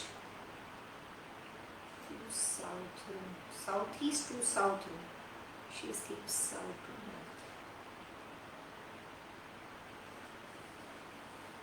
miss Saroon, आपकी बेटी के डायरेक्शन चार्ट के बारे में जो आपने यहाँ पे लिखा है कि वो पैसे ज़्यादा खर्च करती है, इसके बारे में आपको कुछ बातें कहना चाहूँगी कि पैदाइशी बेटी का जो डायरेक्शन चार्ट है उसके हिसाब से वो थोड़ी सी स्टबन नेचर की पर्सनालिटी है, अपने मन की मालिक है और सिर्फ उतना ही करती है जो उतना उसका मन समझता है, जितना वो खुद अपने आप पे जो करना चाहती है बेसिकली, तो ये कह सकते हो आप। वो किसी का सुनेगी लेकिन उसको अप्लाई करना उसके दिमाग में वो बातें कुछ देर तक सजेशन सलाह रहती है, उसके बाद वो निकल जाता है और वापस वही इन्फ्लुएंस आ जाता है जिसमें वो बिजी है। वो लाइफ अपनी मर्जी से जीना चाहती है क्योंकि वो बहुत ही मस्त चाइल्ड है, उसको ऐसा है कि मैं अपने हिसाब से ही ज़िंदगी के फ्लो को आगे बढ़ाना चाहती हूँ। उसका सर्कल, उसके इन्फ्लुएंस वाले जो लोग हैं वो थोड़े से डिफरेंट है। और सलाह के लिए जिसको आप एक्स्ट्रा पैसे खर्च करना समझते हो सकता है कि उसकी लाइफस्टाइल है वो खर्च करना माता पिता को लगता है, बच्चे की एक पैटर्न बनी हुई होती है, तो थोड़ा सा जनरेशन गैप बोल सकते हो। मैं ये नहीं कहती कि आप गलत हो, मैं बोलती हूँ आप सही हो, लेकिन मैं सिर्फ ये कहती हूँ कि जिसको आप खर्चा समझते हो सकता है यही सरा की लाइफस्टाइल है, आपकी बेटी की वो पैटर्न है और वो सिर्फ अपनी लाइफ जी रही है उस स्टाइल में। मैं आपको सजेशन में ये कह सकती हूँ कि अगर आप उसको साउथ ईस्ट में सुलगते हो तो ये दिशा इसके लिए सूटेबल नहीं है। और अगर वो साउथ ईस्ट में किसी वजह से सोती है तो 2021 के बारे में जो भी आप हमारे साथ आज से लेकर दिसंबर तक, जनवरी 7 तक जो सुनोगे, उसमें से 2021 के बारे में, सरा के बारे में, बेटी के बारे में आपको कुछ ज़्यादा अच्छी इन्फॉर्मेशन नहीं मिलेगी। टेंशन वाली बातें हैं जिसमें आपका अपनी बेटी के साथ बहुत ज़्यादा मनमुटाव या रिलेशनशिप में दरार पड़ सकती है 2021 के अनुसार, क्योंकि सरा की जो लाइफस्टाइल है उसको आप जिस वे से अपनी बात समझाने की कोशिश करते हो वो वे उसके लिए एक्सेप्टेबल नहीं है। सो प्रेजेंटेशन जो होता है वो बहुत इम्पोर्टेंट होता है। काफ़ी माता पिता अपने बच्चों को बहुत सलाह देते हैं, लेकिन प्रॉब्लम ये होती है कि सलाह तो सही होती है, माँ बाप होते हैं तो, लेकिन बच्चा किस वे से उसको एक्सेप्ट करता है और वो आपने उसको समझाया कैसे, वो बहुत इम्पोर्टेंट होता है। अगर हम किसी भी चीज़ को बार बार एक्सप्लेन करते हैं तो बच्चे के लिए वो चीज़ नगीन बन जाती है, स्ट्रेसफुल बन जाती है। लेकिन जब उसके कहने का तरीका इस तरह से होता है कि बच्चे के दिमाग में सीधा बैठ जाए, या कुछ बच्चे जो होते हैं उनको राइट टाइम पे, सही टाइम पे कोई चीज़ बताओ किसी और के माध्यम से, तो जल्दी समझ में आता है, और वही बात उसको डायरेक्टली समझ आओ तो उसको नहीं समझ में आती। So everybody have different like अपना समझने का तरीका होता है, everybody have different type of like logic उनके अपने होते हैं। तो ये जो डेट ऑफ बर्थ से पर्सनालिटी है उसमें मैं फिलहाल तो आपको ये गाइडलाइन दे सकती हूँ कि आप अपनी बेटी के लिए वेस्ट का कमरा ढूंढो, और वेस्ट के कमरे में उसकी sleeping position south to north तो फिर भी कर सकते हो, उसमें प्रॉब्लम नहीं है। लेकिन अगर आपको लगता है कि बेटी बहुत खर्चा करती है तो वेस्ट टू ईस्ट कर दो। दूसरी बात है मिस हारून कि अगर आपके पास वेस्ट का कमरा हो ही नहीं तो आप एक काम कीजिए, जिस घर में रहते हो उसमें कहीं ना कहीं तो वेस्ट और नॉर्थ वेस्ट बना हुआ होगा ना, तो नॉर्थ वेस्ट में जाके एक छोटा सा कांच का बाउल ले लो जिसका डायमीटर जो है वो करीबन छोटी साइज का होना चाहिए, काफ़ी बड़ा नहीं होना चाहिए, और वो पॉट फॉर्म में होना चाहिए। उसमें कुछ सिल्वर के कॉइन्स डाल दीजिए और चांदी के सिक्के जो होते हैं उसका पूरा जो बेस होता है वो पूरा भर जाना चाहिए, मतलब इतने ज़्यादा होने चाहिए, और वो रियल रियल सिल्वर चाहिए। और उसको जाके अपनी बेटी के जहाँ पे भी जिस घर में वो रहती है उसके नॉर्थ वेस्ट में रख दो, उसका कमरा ना से नॉर्थ वेस्ट में रख दो, और उसी घर में साउथ वेस्ट में जाके एक बड़ा सा कांच का कटोरा ले लो, काफ़ी बड़ा होना चाहिए, और उसमें कुछ ज़्यादा सिरामिक की क्ले भर दो, और जहाँ पे भी आप रखोगे उसमें जिस कमरे में साउथ वेस्ट में आपने रखा हुआ हो सिरामिक का क्ले वो सबसे ज़्यादा हाइट पे होना चाहिए, और जो नॉर्थ वेस्ट में आपने रखा हुआ हो वो थोड़ा सा लोअर होना चाहिए। साउथ वेस्ट में आपने ग्राउंड लेवल से 12 फीट पे रखा हुआ हो तो नॉर्थ वेस्ट का कटोरा जो है वो ग्राउंड लेवल से हम 10 फीट पे रख सकते हैं। अनइवन रखना है, दोनों कमरे अलग अलग है, एक प्रॉपर्टी का साउथ वेस्ट है, एक प्रॉपर्टी का नॉर्थ वेस्ट है। Height should be must. पैसे और खर्चे बचाने के लिए मेटल एनर्जी को इन्हांस किए बिना ये काम हो नहीं सकता। प्लस वास्तु में कुछ इस तरह के कॉइन्स आते हैं जो आप उस सिल्वर कॉइन्स के बीच में रख सकते हो अगर आपको लगता है कि पैसे पानी की तरह जाते हैं मेडिकल में, कर्जे में वगैरह में। यहाँ पे तो रिश्ता माँ बेटी का है, तो आपके अनुसार वो बेटी ज़्यादा पैसा खर्च करके अपनी लिविंग स्टाइल को मेंटेन करने के लिए, तो इतनी रेमेडी को करके देखो। उसके बाद अगर आपको लगता है कि कुछ सुधार हो गया है या फिर आप चाहते हो कि आपको और किसी ज़्यादा रेमेडी की ज़रूरत है तो आप तो हमारे साथ हर जगह पे फॉलो करते हो मैम, आप अपना यूके का एड्रेस दे सकते हो, हम आपको उस तरह के स्पेशल कॉइन्स वो एक कैलकुलेशन के साथ होते हैं, it's not normal coins, market में कहीं नहीं मिलेंगे, लेकिन वो हम आपको यूके में भेज सकते हैं। उसके अलावा भी मैं आपको आपकी बेटी के लिए कुछ सजेशन दे सकती हूँ ताकि जो उसका स्वभाव बना हुआ है उसमें कुछ हद तक हम उसको थोड़ा सा नैरो डाउन कर सके, थोड़ा सा सॉफ्ट बनाने की कोशिश करें। इमोशनल है लेकिन सामने देती है जवाब और आउटस्पोकन है, वो अपने दिल में कुछ बातें नहीं रखती है, बहुत ही क्लियर है, जो भी मुंह पे आता है वो आपको बता देगी। तो कई बार इस तरह की पर्सनालिटी के एनिमी जो होते हैं वो बहुत ज़्यादा बढ़ जाते हैं। मिस हारून, इसके अलावा कोई क्वेश्चन हो तो आप मुझे ईमेल कर सकते हो। हरिंदर जी, is there any remedies to things we can smoothly to wedding arrangement? Harinder जी, देखना पड़ेगा, वेडिंग की ईमेल को चेक करके ही मैं आपको इस सवाल का जवाब दे सकती हूँ। Thank you so much. तरु, Mahendra is my husband. We live together. Condo is purchased in his name. We went to leasing. Okay. It's okay.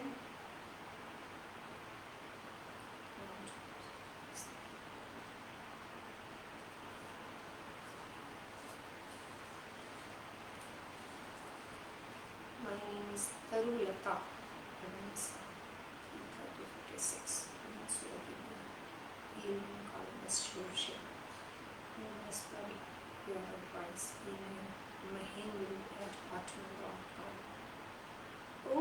Okay okay, अब मेरे को समझ में आया कि तरु जी कौन है। ओहो, वेलकम टू माय शो तरु जी, वेलकम टू वास्तु लिविंग। मुझे अब आपकी पहचान पड़ गई कि आप कौन बात कर रहे हो, क्योंकि आपने ये जो इतना डिस्क्रिप्शन दिया, अब मुझे समझ में आ गया कि आप महेंद्र जी के बारे में बात कर रहे हो। तरु जी और महेंद्र जी बहुत अच्छे कपल है, मैं उनसे मिली हुई हूँ कोलंबस जॉर्जिया के घर में, उनके पास जाके बहुत अच्छा खाना खाया है। जहाँ तक मेरे को याद है तरु जी बहुत अच्छी पूरन पोली बनाते हैं।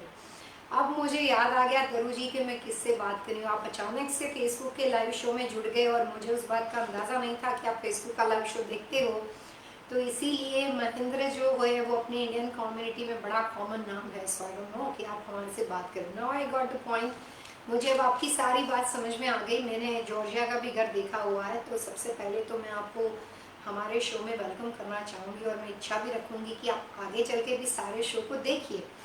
और आप तो वैसे मेरे क्लाइंट हो, जब चाहें तो मेरा कांटेक्ट कर सकते हो, लेकिन जो हमारे यूट्यूब पे 3 से 4:30 बजे का शो होता है और फेसबुक का लगातार एवरी सैटरडे शो होता है तरु जी, तो आप डेफिनेटली खुद भी जुड़ो, अपने जो भी जान पहचान के लोग हैं उसको भी इस शो के बारे में बता सकते हो। अब मैं आपकी बात समझ गई हूँ।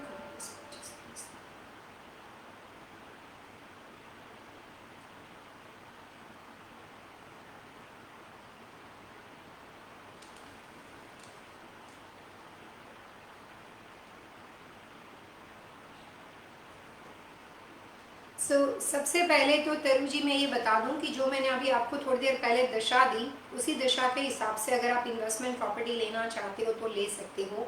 और जो घर महेंद्र जी वेस्ट फेसिंग या नॉर्थ वेस्ट का लेंगे, आपके जुड़ने के बाद एक बात ये होती है, कोई भी शादीशुदा कपल अमेरिका में रहता हो, यूके में रहता हो और ऑस्ट्रेलिया में रहता हो, और उसके बाद वो अपनी मदर कंट्री में कुछ इन्वेस्टमेंट करना चाहते हैं कि भाई दोनों जगह पे कुछ ना कुछ टाइम स्पेंड करेंगे और हम रहेंगे, और वो इंडिया वाला घर जो उसकी सेकंड प्रॉपर्टी है, वो हो सकता है सिर्फ हस्बैंड के नाम पे लेना चाहता हो, सिर्फ वाइफ के नाम पे लेना चाहता हो, लेकिन फिर भी जो उसकी सेकंड इन्वेस्टमेंट प्रॉपर्टी जो उसकी मदर कंट्री में है, उसमें अगर वो पति पत्नी के दोनों के नाम से उसको सूटेबल को ऐसी दिशा देखते हो या इस तरह की दिशा खरीदने की कोशिश करते हो, तो जो रेस्ट ऑफ लाइफ वहाँ पे वो टाइम स्पेंड करते हैं, लोगों को मिलने जाते हैं, उस वक्त का जो पीरियड होता है वो उसके घर का वास्तु और उसका सेकेंडरी होम दोनों उनकी अच्छी हेल्थ की निशानी बन जाता है, और वो उस प्रॉपर्टी को अपनी वाइफ या वाइफ खरीदती हो तो अपने हस्बैंड के साथ अच्छी तरीके से एंजॉय कर सकते हैं। रियल एस्टेट प्रॉपर्टी पे नाम ना सही,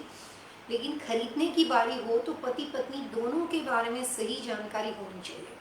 हम यहाँ पे तरु जी से जब बात कर रहे थे तब मेरे को ये नहीं पता था कि ये मेरे क्लाइंट है जो यहाँ पे फेसबुक में है, लेकिन पहले उन्होंने महेंद्र जी के नाम से घर खरीदने के लिए जो सलाह दी, मेरे को ये बात इसलिए याद आती है कि ऐसे कोई भी व्यूअर्स हो जो यूएस में रहते हो, लंदन में रहते हो, ऑस्ट्रेलिया में रहते हो और अपनी मदर कंट्री में जाके इन्वेस्टमेंट करना चाहते हो, और मदर कंट्री में कई बार वो या तो हस्बैंड के नाम पे या बच्चों के नाम पे या किसी और के नाम पे घर लेना चाहते हो, फिर भी दिशा का सिलेक्शन उनको ऐसा करना चाहिए कि वो जो कपल वहाँ पे कभी भी घूमने जाता है, अपनी सोशल गैदरिंग, फैमिली को मिलने जाता है, तो वो दशा उस परिवार के लोगों को सूट होनी चाहिए। उससे क्या होता है कि उस प्रॉपर्टी का भरपूर फायदा उठा सकते हो। तो दोबारा कभी कोई क्वेश्चन जब आप यहाँ पे पूछते हो और वो व्यक्ति अकेला हो और उनके नाम पे प्रॉपर्टी लेनी हो, तो आप एक व्यक्ति का नाम दे सकते हो। लेकिन अगर वो शादीशुदा हो तो आपको पति पत्नी दोनों का नाम, डेट ऑफ बर्थ देना है और मेंशन करना है कि भैया ये हम दोनों है, अरु जी, महेंद्र जी, लेकिन प्रॉपर्टी मैं महेंद्र जी के नाम पे ले रही हूँ। मेरा प्राइमरी होम यूएस में है कि यूके में, कनाडा में है, और ये मेरा सेकंड होम है जो मैं अपने घर परिवार रिश्तेदारों को मिलने के लिए ले सकती हूँ, या इन्वेस्टमेंट प्रॉपर्टी हो सकती है। जिस प्रॉपर्टी को आप इंजॉय करना चाहते हो उसमें दो लोगों की आवश्यकता है। लेकिन कोई प्रॉपर्टी ऐसी हो जो अंडर कंस्ट्रक्शन है, आपने ली और आपकी इन्वेस्टमेंट, और आपको लगता है कि हाँ अभी बन गई और बनते बनते उसकी प्राइस इतनी जंप हो जाएगी, इतनी बढ़ जाएगी कि मैं उसको फ्लिप कर दूंगी, मैं उसको बेच दूंगी, उस कंडीशन में शायद आप दो लोगों का नाम ना देखो और ये देखो कि जो व्यक्ति उस प्रॉपर्टी को खरीदने वाला है उसका वेल्थ कॉर्नर क्या है, पैसे किसमें बनेंगे, और वो देखकर अगर आप उस प्रॉपर्टी को खरीदते हो तो चलेगा। सो आपने देखा कि आपकी क्राइटेरिया और प्रायोरिटीज बदल जाने के हिसाब से दिशाएं बदल जाती है। इसीलिए जब लोग बिजनेस करते हैं तो उनको अलग वास्तु चाहिए, क्योंकि वहाँ पे हस्बैंड बच्चे नहीं जाते हैं, वो अकेले होते हैं। और जहाँ पे पति पत्नी साथ में काम करते हैं तो फिर वो घर भी वैसा होगा और बिजनेस भी वैसा होगा। लेकिन कई बार जो पति पत्नी घर में रहते हैं उसके लिए कोई दशा सजेस्ट की गई और उसमें से सिर्फ वाइफ अलग से काम करती हो, सिर्फ हस्बैंड अलग से काम करते हो, तो फिर वहाँ पे वो पूरा कॉम्बिनेशन नहीं आता है, बात बदल जाती है। तो इसीलिए जो भी आप सेकेंडरी होम लेना चाहते हो उसकी इंफॉर्मेशन क्लियर होनी चाहिए। यहाँ पे तरु जी मैं आपके लिए सिर्फ इतना कहना चाहूँगी कि आप ले सकते हो।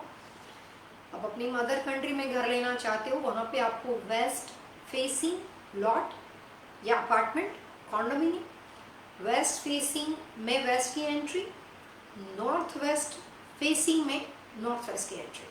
तो वेस्ट लेके नॉर्थ वेस्ट लो, नॉर्थ वेस्ट लेके वेस्ट लो, आप पे डिपेंड करता है, लेकिन दो दिशा में आप जा सकते हो, वेस्ट या नॉर्थ वेस्ट। और उस तरह की प्रॉपर्टी में आप सिर्फ महेंद्र जी के नाम पे लो या सिर्फ आपके नाम पे लो, आप वहाँ पे जाकर जो भी आप उस प्रॉपर्टी को एंजॉय करना चाहते हो वो कर सकते हो। प्लस जिस दिन बेचना चाहोगे उसमें आपको पैसे में भी फाइनेंशियल लॉस नहीं करवाएगी। तो दिशा सोच समझ के लेनी है तरु जी। और मैं तो यही कहूँगी कि इंडिया वाली प्रॉपर्टी भी मेरे को बिना दिखाए मत लेना, क्योंकि इंडिया में मैं काफ़ी जाती हूँ, मेरे काफ़ी क्लाइंट्स हैं, और फिलहाल तो नहीं जाने वाली कोविड की वजह से, लेकिन फ्लोर प्लान का कंसल्टिंग करके दे सकती हूँ।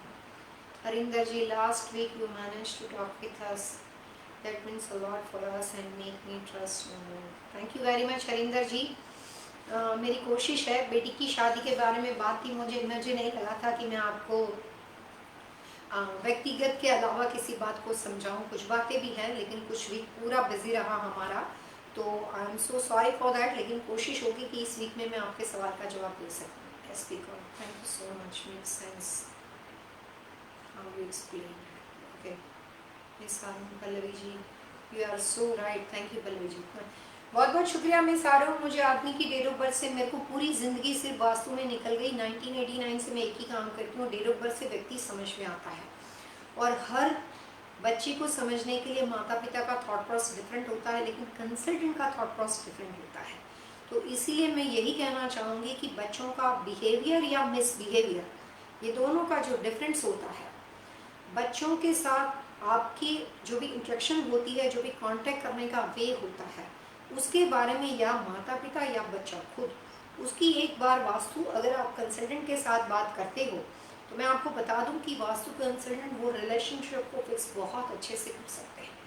पूरी बात ये समझनी है कि मेरे बच्चे की पर्सनालिटी क्या है। जैसे एक माँ जो होती है अपने बच्चे के अच्छे बुरे स्वभाव को जानती है, लेकिन माँ का दिल बड़ा होता है तो उसके बुरे नेचर को अवॉइड कर देती है और उसकी अच्छी बातों को पकड़ती है। मेरा बेटा बड़ा सोना है तो वो अच्छी बातों को पकड़ती है। कंसल्टेंट ऐसा नहीं करते, वो हर व्यक्ति की पर्सनालिटी के अच्छे और बुरे पहलू को समझते हैं और जो माइनस पॉइंट होता है उसका उपाय ढूंढते हैं। और यहाँ पे मैं सारों में बता सकती हूँ कि आगे वाले प्रोग्राम में मैं कोशिश करूँगी कि बच्चों के जो भी मिसबिहेवियर होते हैं उसमें पेरेंट्स किस तरह से रिएक्ट कर सकते हैं, और उनकी व्यक्तिगत डेट ऑफ बर्थ के अनुसार आपको क्या ऐसी गिफ्ट इस तरह की चीज़ें पहनानी चाहिए ताकि बच्चा नेचर में शांत भी हो जाए और उसको पता तक नहीं चले कि हमने कोई उसके लिए सॉल्यूशन किया है। तो कई बार नेचर बच्चों के अजीब होते हैं, तो फिर अलग अलग तरह से उनका उपाय ढूंढना पड़ता है। तो मैं कोशिश करूँगी मैं सारूँ कि कुछ और भी आपको सिंपल टिप्स आगे चल के बेटी के बारे में दे सकूँ। हरदीप मैम,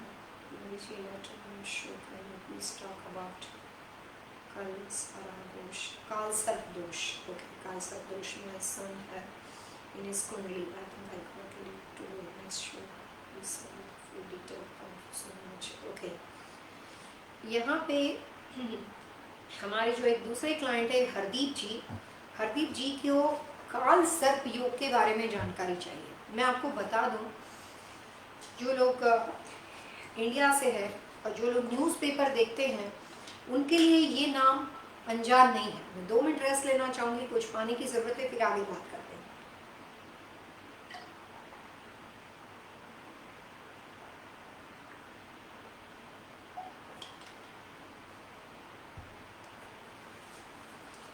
ज्योतिष शास्त्र के अनुसार कुंडली में अलग अलग तरह के योग बनते हैं। योग किसको बोलेंगे? आप सब ने हॉरोस्कोप देखे हैं, उसमें अलग अलग तरह के कॉर्नर्स होते हैं, बॉक्सेस होते हैं। सबसे पहला कोना होता है, वहाँ पे व्यक्ति जिस वक्त पैदा होता है और जो उसकी राशि होती है, जो उसकी ज़ोडिएक साइन होती है, वो नंबर वहाँ पे बना होता है। हर राशि का एक नंबर है। मेष राशि जो होती है वो नंबर 1 मानी जाती है। बहुत अलग अलग नंबर है, काफ़ी लंबा बोलूँगी तो आपका टाइम निकल जाएगा।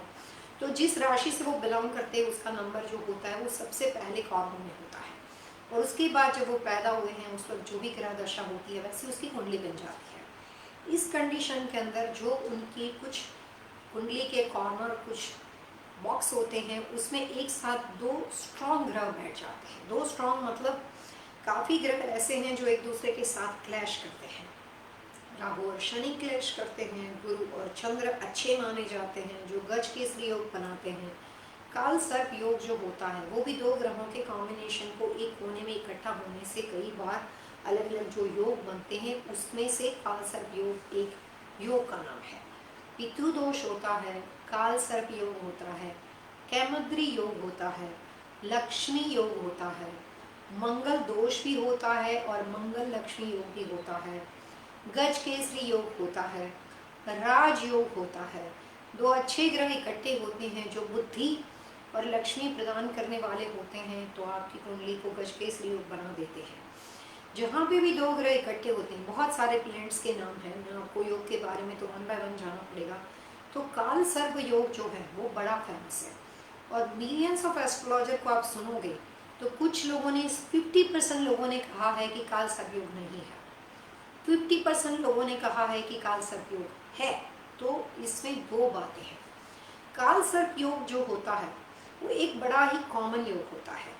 चंडाल योग भी होता है, मुझे नहीं पता आप में से कितने लोगों ने सुना हुआ, लेकिन इस तरह के योगों के नाम दिए गए हैं हमारे ज्योतिष शास्त्र में।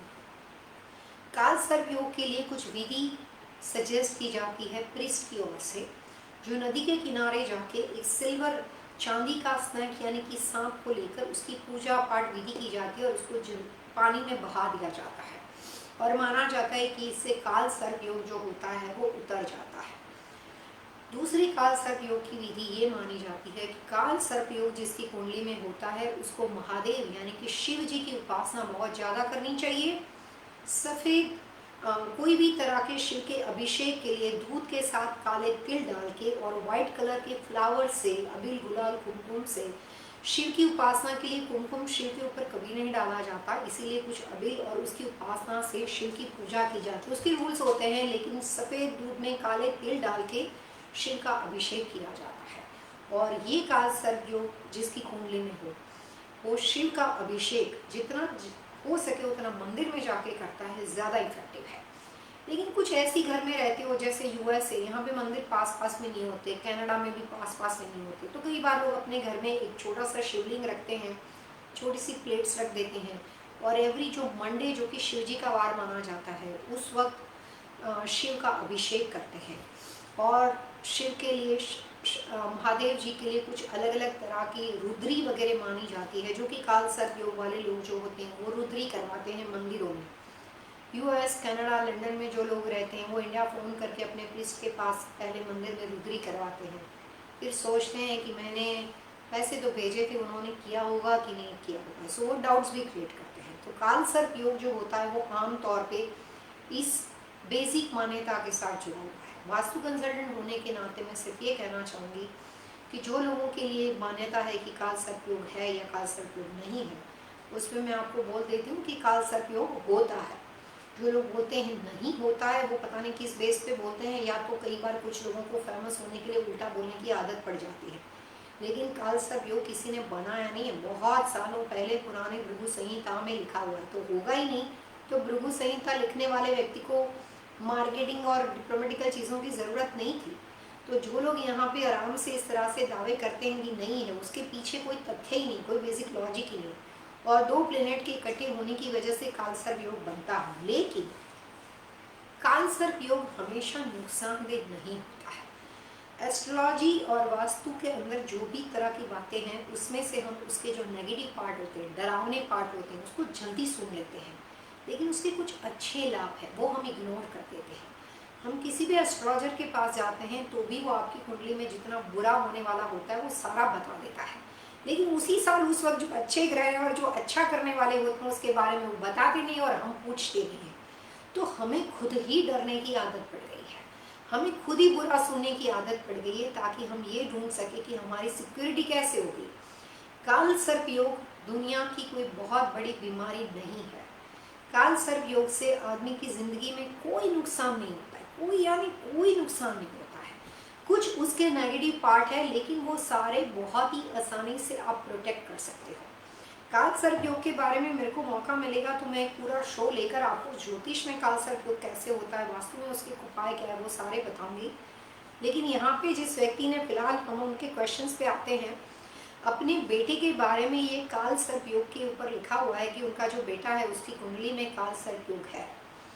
तो अभी तो फिलहाल वो लेट हो चुके हैं, तो ज़्यादा इन्फॉर्मेशन नहीं दी है। उसके बेटे का नाम, डेट ऑफ बर्थ, कुछ भी इन्फॉर्मेशन नहीं है। हरदीप मन ने सिर्फ इतना ही लिखा है कि काल सर्प योग के बारे में एक बात कह दी, और उसकी वजह से हमारे पास भी एक नया टॉपिक मिल गया और मैंने आपको उसको विस्तारपूर्वक समझाने की कोशिश की।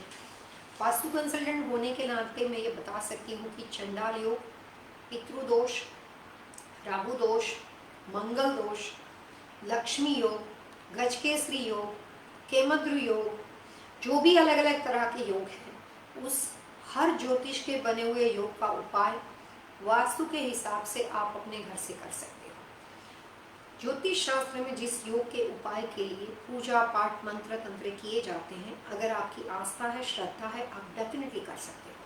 लेकिन उसके साथ साथ अगर आप अपने घर से उस बेटे को या बेटी के जिसकी कुंडली में इस तरह की ग्रह दशा है, उसके कमरे के सिलेक्शन के माध्यम से, उसके कमरे में जो इंटीरियर और कलर्स कॉम्बिनेशन आपने यूज़ किए हैं, जो गाड़ी बेटा, अभी पता नहीं है बेटा कौन सी एज का है, लेकिन बड़ा होगा और बेटा कार भी यूज़ करेगा, तो जो व्हीकल वगैरह वो यूज़ करेगा, खरीदता है, तो हमेशा कुछ कलर रिस्ट्रिक्शन का अगर आप ध्यान रखते हो, अपने कोई भी बिजनेस डील करने जाते हो तब, और लाइफ टाइम जिसकी कुंडली में कोई ना कोई योग बना हुआ है, उसको वास्तु में 3 तरह से हेल्प की जाती है। पहली बात, उसके लिए कलर रिस्ट्रिक्शन आ जाता है कि कुछ कलर को बिल्कुल लाइफ टाइम यूज़ नहीं करना है, चाहे वो गाड़ी खरीदने में हो, चाहे किसी भी तरह से, घर के इंटीरियर में हो, बेडशीट में हो, खुद के ड्रेसिंग में हो।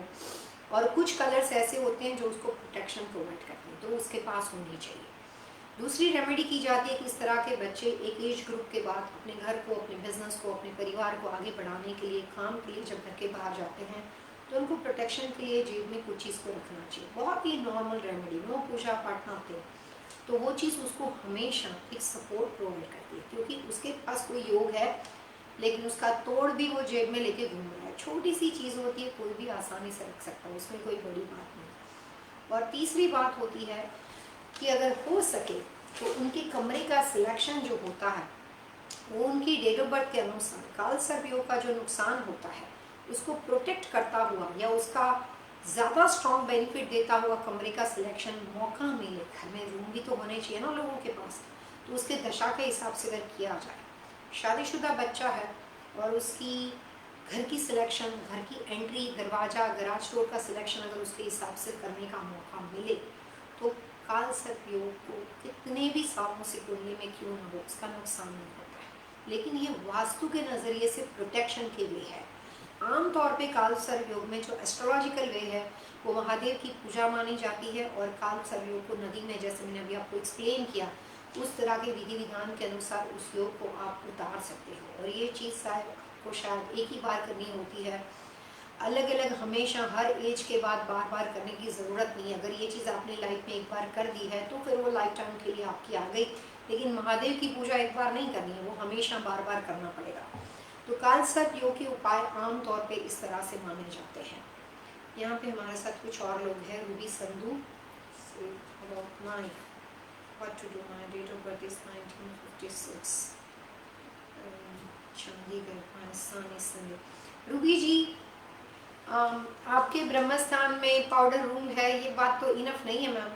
सो बेसिकली आपके पास से प्रॉपर इंफॉर्मेशन चाहिए, कौन सी दशा के घर में रहते हो, कौन सी साल से आप घर में रहने आ रहे हो। और नाइफ का मैंने आपको एक्सप्लेनेशन भी दिया था कि समथिंग इज पॉइंटेड। जैसे आप तो पंजाबी हो तो आप तो कृपाण जैसा समझते हो। मैंने अभी आपको शेप भी मेंशन किया, कृपाण का शेप कैसे होता है, कुछ पॉइंटेड और कुछ सिंपल। तो इस तरह के जो नाइफ होते हैं वो तो मार्केट में इजीली मिल जाते हैं। तो इस तरह के नाइफ आपको हाइट के ऊपर जो भी वेंटिलेशन होता है या कोई भी जगह होती है, सेंटर पार्ट की टॉयलेट के लिए आपको कोई भी पॉइंटेड और स्ट्रॉन्ग चीज़ को खड़ा नहीं रखना है, इसे लेटा के रखना है। और उसका जो पॉइंटेड पोर्शन होता है वो टूवर्ड्स वेस्ट में जाना चाहिए। तो नाइफ नुकीला कृपाण की तरह, मैं कृपाण रखने को नहीं बोल रही हूँ लेकिन कृपाण की तरह नाइफ रखने के लिए बोल रही हूँ, उस तरह की रेमेडी को आप अप्लाई कर सकते हो। समीर पटेल,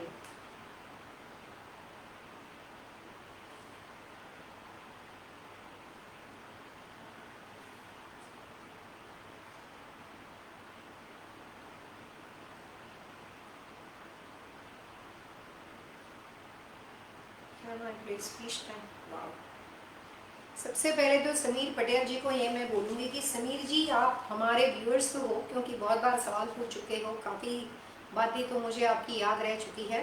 लेकिन दिवाली के शो में आप दिखाई नहीं देते, पता नहीं कहाँ गए। दिवाली यहाँ पे सेलिब्रेट की थी, इंडिया में फैमिली के साथ सेलिब्रेट की। दिवाली के शो में मैं सोच रही थी कि अगर आप कहीं से इस प्रोग्राम को सुन सको और जो भी बातें हमने बताने वहाँ पे बताई थी वो अगर आपको अप्लाई करने का मौका मिलता तो अच्छा था। लेकिन यहाँ पे अभी फीस टाइम के बारे में सवाल जो आपने पूछा है, तो मैं ये कह सकती हूँ कि भारती जो कि आपकी डेट ऑफ बर्थ, उनकी वाइफ की जो डेट ऑफ बर्थ है उसके हिसाब से वो फीस टाइम को तो रख सकती है। कोई पर्टिकुलर रेमेडी के तौर पे फिश टैंक रखना चाहते हो कि सिर्फ अपने शौक से रखना चाहते हो, वो दो बातों को समझना पड़ेगा। 2020 और 2021 के वास्तुशास्त्र के हिसाब से अगर आपको अपने घर में फिश टैंक को रखना है तो समीर जी आप अपने घर में नॉर्थ यानी उत्तर दिशा के अंदर फिश टैंक को रख सकते हो। मेक श्योर करना कि उत्तर दिशा में किसी का भी बेडरूम ना पड़ता हो। एक और बात समीर, हर कमरे का नॉर्थ नहीं देखना है। जिस घर में आप रहते हो उसका रियल नॉर्थ, सच में नॉर्थ दिशा कंपास से ढूंढ के आप वहाँ पे चाहे तो फिश टैंक को डेफिनेटली रख सकते हो। तो फिश टैंक आपके लिए भारतीय की डेट ऑफ बर्थ के हिसाब से सही रहेगी। लेकिन अगर आपका कोई पर्टिकुलर पर्पस हो तो उसको समझ के मैं आपको बता सकती हूँ कि फिश टैंक सही रहेगी कि नहीं। लेकिन आप सिर्फ फन रखना चाहते हो, अपने बच्चों के लिए रखना चाहते हो तो कोई प्रॉब्लम नहीं, फिश टैंक आप रख सकते हो। इसके अलावा हमने कुछ ईमेल रिसीव किए हैं जो लास्ट सैटरडे आए थे, लेकिन मैं ट्रैवल कर रही थी जिसकी वजह से मैं उन ईमेल का आंसर नहीं दे पाई। तो मैं उन्हीं सब क्वेश्चंस को यहाँ पे लेना चाहूँगी।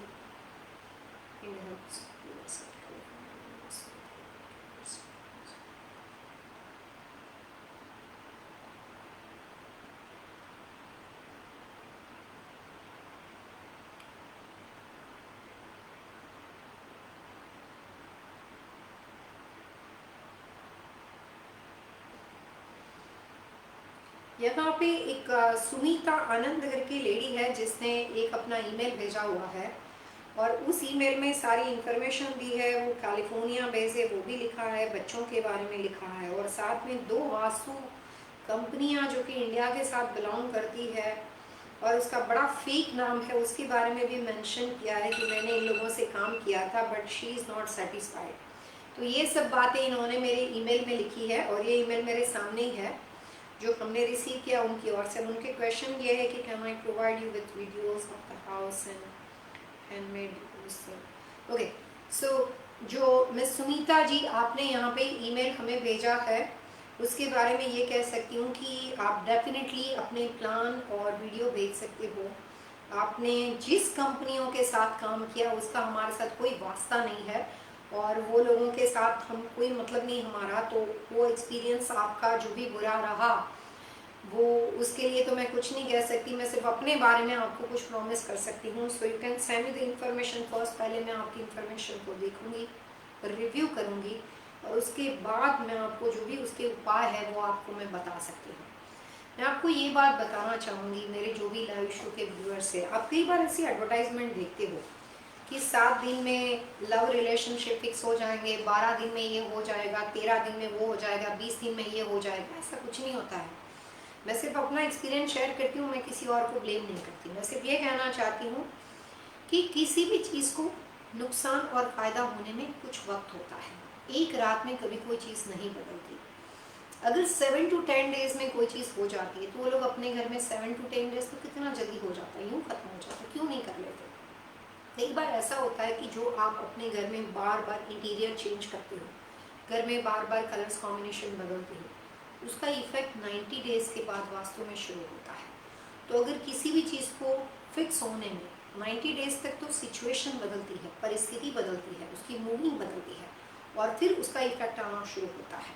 तो 1 दिन, 2 दिन, 3 दिन, 7 दिन, इस तरह के इफेक्ट में, जैसे ये मैडम ने यहाँ पे ईमेल में लिखा हुआ है, जिस कंपनियों का नाम उन्होंने यहाँ पे लिखा है वो तो मैं अभी आपको पढ़ के नहीं बता रही हूँ, लेकिन मैं जानती हूँ कि वो लोग इंडिया बेस है जो अपने खुद के लोगों को बिठा के एक बड़ा सा सेमिनार जैसा करते हैं और वो सिर्फ एक शूटिंग होती है, एक रिकॉर्डिंग होती है जिसमें उनके लोग बैठे होते हैं और उनको स्वामी जी करके आंसर करते हैं। आप और मैं दोनों इस तरह के बहुत सारे समाचार न्यूज़ के माध्यम से सुन चुके हैं। मैं सिर्फ ये कहना चाहूँगी कि 1, 2, 3 और 7 दिन के चमत्कार की अपेक्षा मत रखो। जो आप एफोर्ड करके सही तरीके से समझ के अपनी मेहनत से अपने हाथों से किसी चीज़ को अप्लाई करोगे, जितना भी अप्लाई करोगे फ़ायदा उतना हो जाएगा। जहाँ भी आप इन्फॉर्मेशन को चूक जाओगे और आपको आधी अधूरी छोड़ दोगे, 2 साल वास्तु किया, तीसरे साल छोड़ दिया, बातें आपकी गिर जाएगी। तो नुकसान या फ़ायदा होने के लिए कंसल्टेंट की हेल्प के अलावा आपकी कंट्रीब्यूशन की बहुत ज़्यादा ज़रूरत होती है। तो सोच समझ के सब्जेक्ट को अप्लाई करो और उस सब्जेक्ट को थोड़ा सा टाइम दो, उसके साथ बने रहो।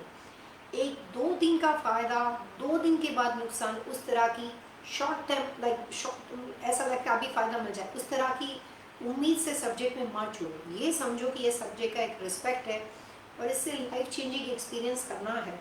तो लाइफ चेंजिंग एक्सपीरियंस के लिए धीरे धीरे बदलती हुई चीज़ों को वक्त देना पड़ेगा और तब तक उस सब्जेक्ट के साथ बना रहना पड़ेगा। ओवरनाइट एक्सपेक्टेशन जो है वो कई बार गलत साबित हो सकते हैं। उसके बाद एक और क्लाइंट ने यहाँ पे इंफॉर्मेशन भेजी है।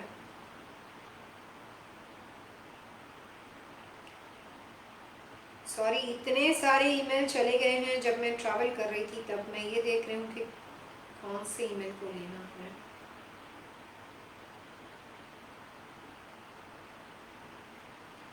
Ma'am, my name is Pooja Shah, I gifted a poem sitting a laughing Buddha. Is it good for him, and if not, which mudra is laughing Buddha? Should I give him for his health wealth? यहाँ पे पूजा करके किसी व्यक्ति ने हमें एक email भेजा है और उनके अनुसार वो अपने बेटे के लिए एक लाफिंग बुद्धा, जो कि बैठी हुई प्रतिमा है, सिटिंग लाफिंग बुद्धा है, वो उसको गिफ्ट करना चाहते हैं। और पूजा ने यहाँ पे पूछा है कि वो अपने बेटे के लिए उसकी अच्छी हेल्थ, वेल्थ, करियर, रिलेशनशिप, उसके लिए किस तरह की मुद्रा को सिलेक्ट कर सकते हैं। पूजा, मैं सिर्फ ये कहना चाहूँगी कि लाफिंग बुद्धा के ऊपर तो मैंने पूरा एपिसोड किया था, इससे पहले भी लाफिंग बुद्धा के बारे में काफ़ी ज़्यादा इन्फॉर्मेशन मेरी यूट्यूब चैनल के ऊपर अवेलेबल है। कोई भी बैठा हुआ लाफिंग बुद्धा किसी भी एज ग्रुप का आपका बेटा या बेटी हो, मैं सजेस्ट नहीं करती। मैं वास्तु कंसल्टेंट होने के नाते बच्चे के करियर और हेल्थ के बारे में अगर आप चिंतित हो, तो ये तो हमने हर प्रोग्राम में कहा है कि बैठा हुआ लाफिंग बुद्धा मत खरीदो। जो स्टैंडिंग पोजीशन में बुद्धा होता है वो लेना चाहिए। प्लस बुद्धा लेने से पहले बेटा या बेटी का नाम, डेट ऑफ बर्थ आपको पता हो, तो फिर उसके हिसाब से ग्रीन बुद्धा, गोल्ड बुद्धा, मेरे पीछे भी आप बुद्धा देख रहे हो, तो यही बुद्धा नहीं लेना आपको, बट आपको अपने हिसाब से लेना है। या फिर वुड का बुद्धा किस तरह का होना चाहिए, उसका मटेरियल रेजिन का होना चाहिए, बहुत सारी बातों को समझ के लेना चाहिए। लाफिंग बुद्धा जितने मार्केट में अवेलेबल है उससे 60% बुद्धा खाली उसकी कॉपी है, लेकिन उसका रॉ मटेरियल जो है वो प्लास्टर ऑफ पेरिस, जिसको आप पीओपी बोलते हो, उस तरह से बना हुआ है। ओरिजिनल बुद्धा रेजिन का होता है, काफ़ी वेट वाला होता है, और बुद्धा जो होता है अगर सही होता है तो उसके फ़ायदे बहुत अच्छे होते हैं। लेकिन अगर मटेरियल गलत होता हो या उसकी मुद्रा जो आपके रखनी है वो अगर आपने सही सिलेक्ट नहीं किया है, तो हो सकता है कि उससे आपको फ़ायदा नहीं भी मिल सकता। इसके अलावा हरिंदर जी ने हमें बेटी के लिए मैसेज किया था।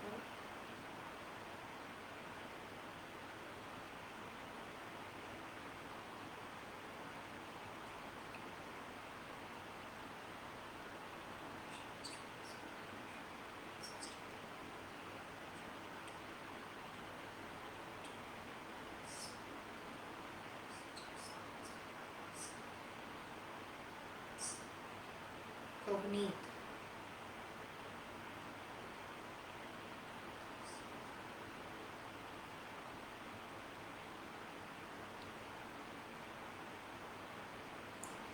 देखिए जो हरिंदर जी है वो हमेशा इस प्रोग्राम के रेगुलर व्यूअर्स है और हमेशा हमारे साथ रहते हैं। वो अपनी बेटी की शादी अप्रैल महीने में करना चाहते हैं, और मदर ने बहुत ही क्यूट सा एक ईमेल भेजा हुआ है। बहुत ही इमोशनल हरिंदर जी है वो तो मैं जानती हूँ, लेकिन यहाँ पे क्वेश्चन ये है कि बेटी की डेट ऑफ बर्थ है, फियांसी की डेट ऑफ बर्थ है, और क्वेश्चन ये है कि बहुत अच्छी तरीके से शादी को कैसे किया जाए। वेरी सिंपल वे, लेकिन अच्छी तरीके से शादी किया जाए तो अच्छी फीलिंग है उनकी।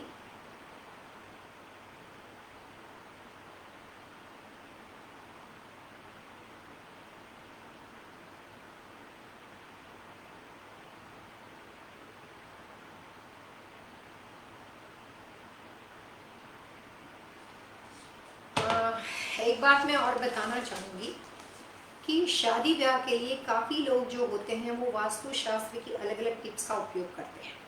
कैलेंडर प्रिंट करने के लिए, रिसेप्शन एरिया में जो डेकोरेशन होता है उसके लिए, कई बार जो ग्रूम्स और जो ब्राइड्स होती है उसके लिए, कॉस्ट्यूम सिलेक्शन के लिए, अलग अलग थीम बनाने के लिए, वेडिंग थीम बनाने के लिए ये सब बातों का प्रयोग किया जाता है। अभी फ़िलहाल जिस ईमेल के बारे में कुछ छोटी छोटी बातें मेंशन है, उसमें मैं ये कह सकती हूँ कि कलर्स कॉम्बिनेशन जो है वो हम आम वास्तु के हिसाब से कि वेडिंग के जो कलर्स होते हैं वैसा नहीं देखते। अगर हमारे पास लड़का लड़की की डेट ऑफ बर्थ होती है तो हम उसमें से कोशिश करते हैं कि किस थीम को इस्तेमाल किया जाएगा।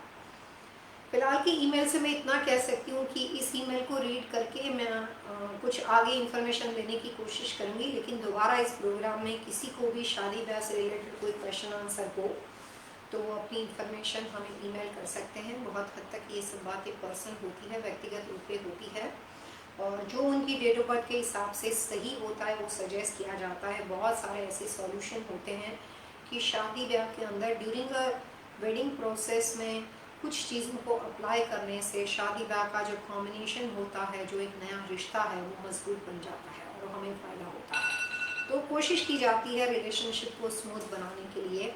आने वाले हमारे जो गेस्ट होते हैं उसको वेलकम करने के लिए कुछ इतने अच्छे लोग होते हैं, जैसे इवेंट में दोनों बच्चे उनके बहुत अच्छे हैं, बेटी बहू दामाद सब लोग बहुत अच्छे हैं, लेकिन पर्पस सिर्फ इतना है कि आने वाले जो गेस्ट वगैरह होते हैं वो एंजॉय कर सकें, खुश रह सकें। तो कई बार आदमी काइंड हार्ट होता है तो हर तरह से अपने आने वाले मेहमानों की मेहमान नवाजी के लिए, हॉस्पिटैलिटी के लिए रेडी होता है। तो डेफिनेटली मैंने आपका ईमेल पढ़ा है और कुछ बातें मैं वापस यही कहूँगी कि पर्सनली शेयर करना चाहूँगी।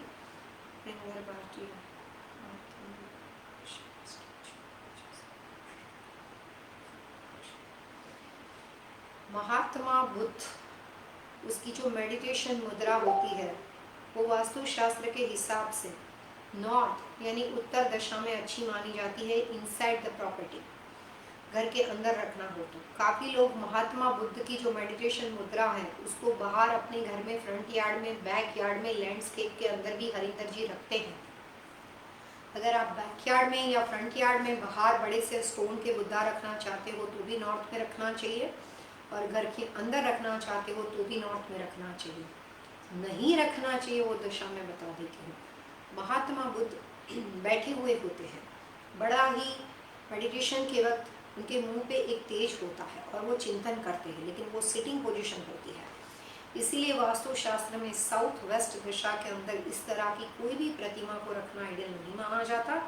बट दिशा के माध्यम से अगर आप सही सवाल पूछना चाहते हो तो नॉर्थ यानी कि उत्तर दिशा, इनसाइड द प्रॉपर्टी और आउटसाइड प्रॉपर्टी, उसके लिए अच्छी मानी जाती है। कल हम आपके साथ YouTube के ऊपर लाइव शो करेंगे। उस लाइव शो में बेसमेंट के साथ साथ वास्तु 2021 की टिप्स की शुरुआत कल के शो से की जाने वाली है। यहाँ से लेकर कल से लेकर कंप्लीटली जनवरी तक की जितने भी मंथ है उसमें आपको 2021 के बारे में जो भी छोटे मोटे चेंजेस और बदलाव आए हैं वो बताने वाले हैं। कल हम आपके साथ YouTube के ऊपर बात करेंगे 2021 के अंदर सबसे ज़्यादा फ़ायदेमंद दिशा, जिससे आप अपनी वेल्थ और 2020 में हुए नुकसान को, 2020 में हुए फाइनेंशियल लॉस को किस तरह से कवर कर सकते हो। हम one by one her direction के बारे में डिटेल में बात करेंगे। आज के प्रोग्राम में इतना ही। खुश रहे, सलामत रहे। जैसे मैं कहती हूँ वैसे एक बार अपने घर में भी कहने की कोशिश करें, एक राह और सही दिशा जो ज़िंदगी बदल दे। नमस्ते।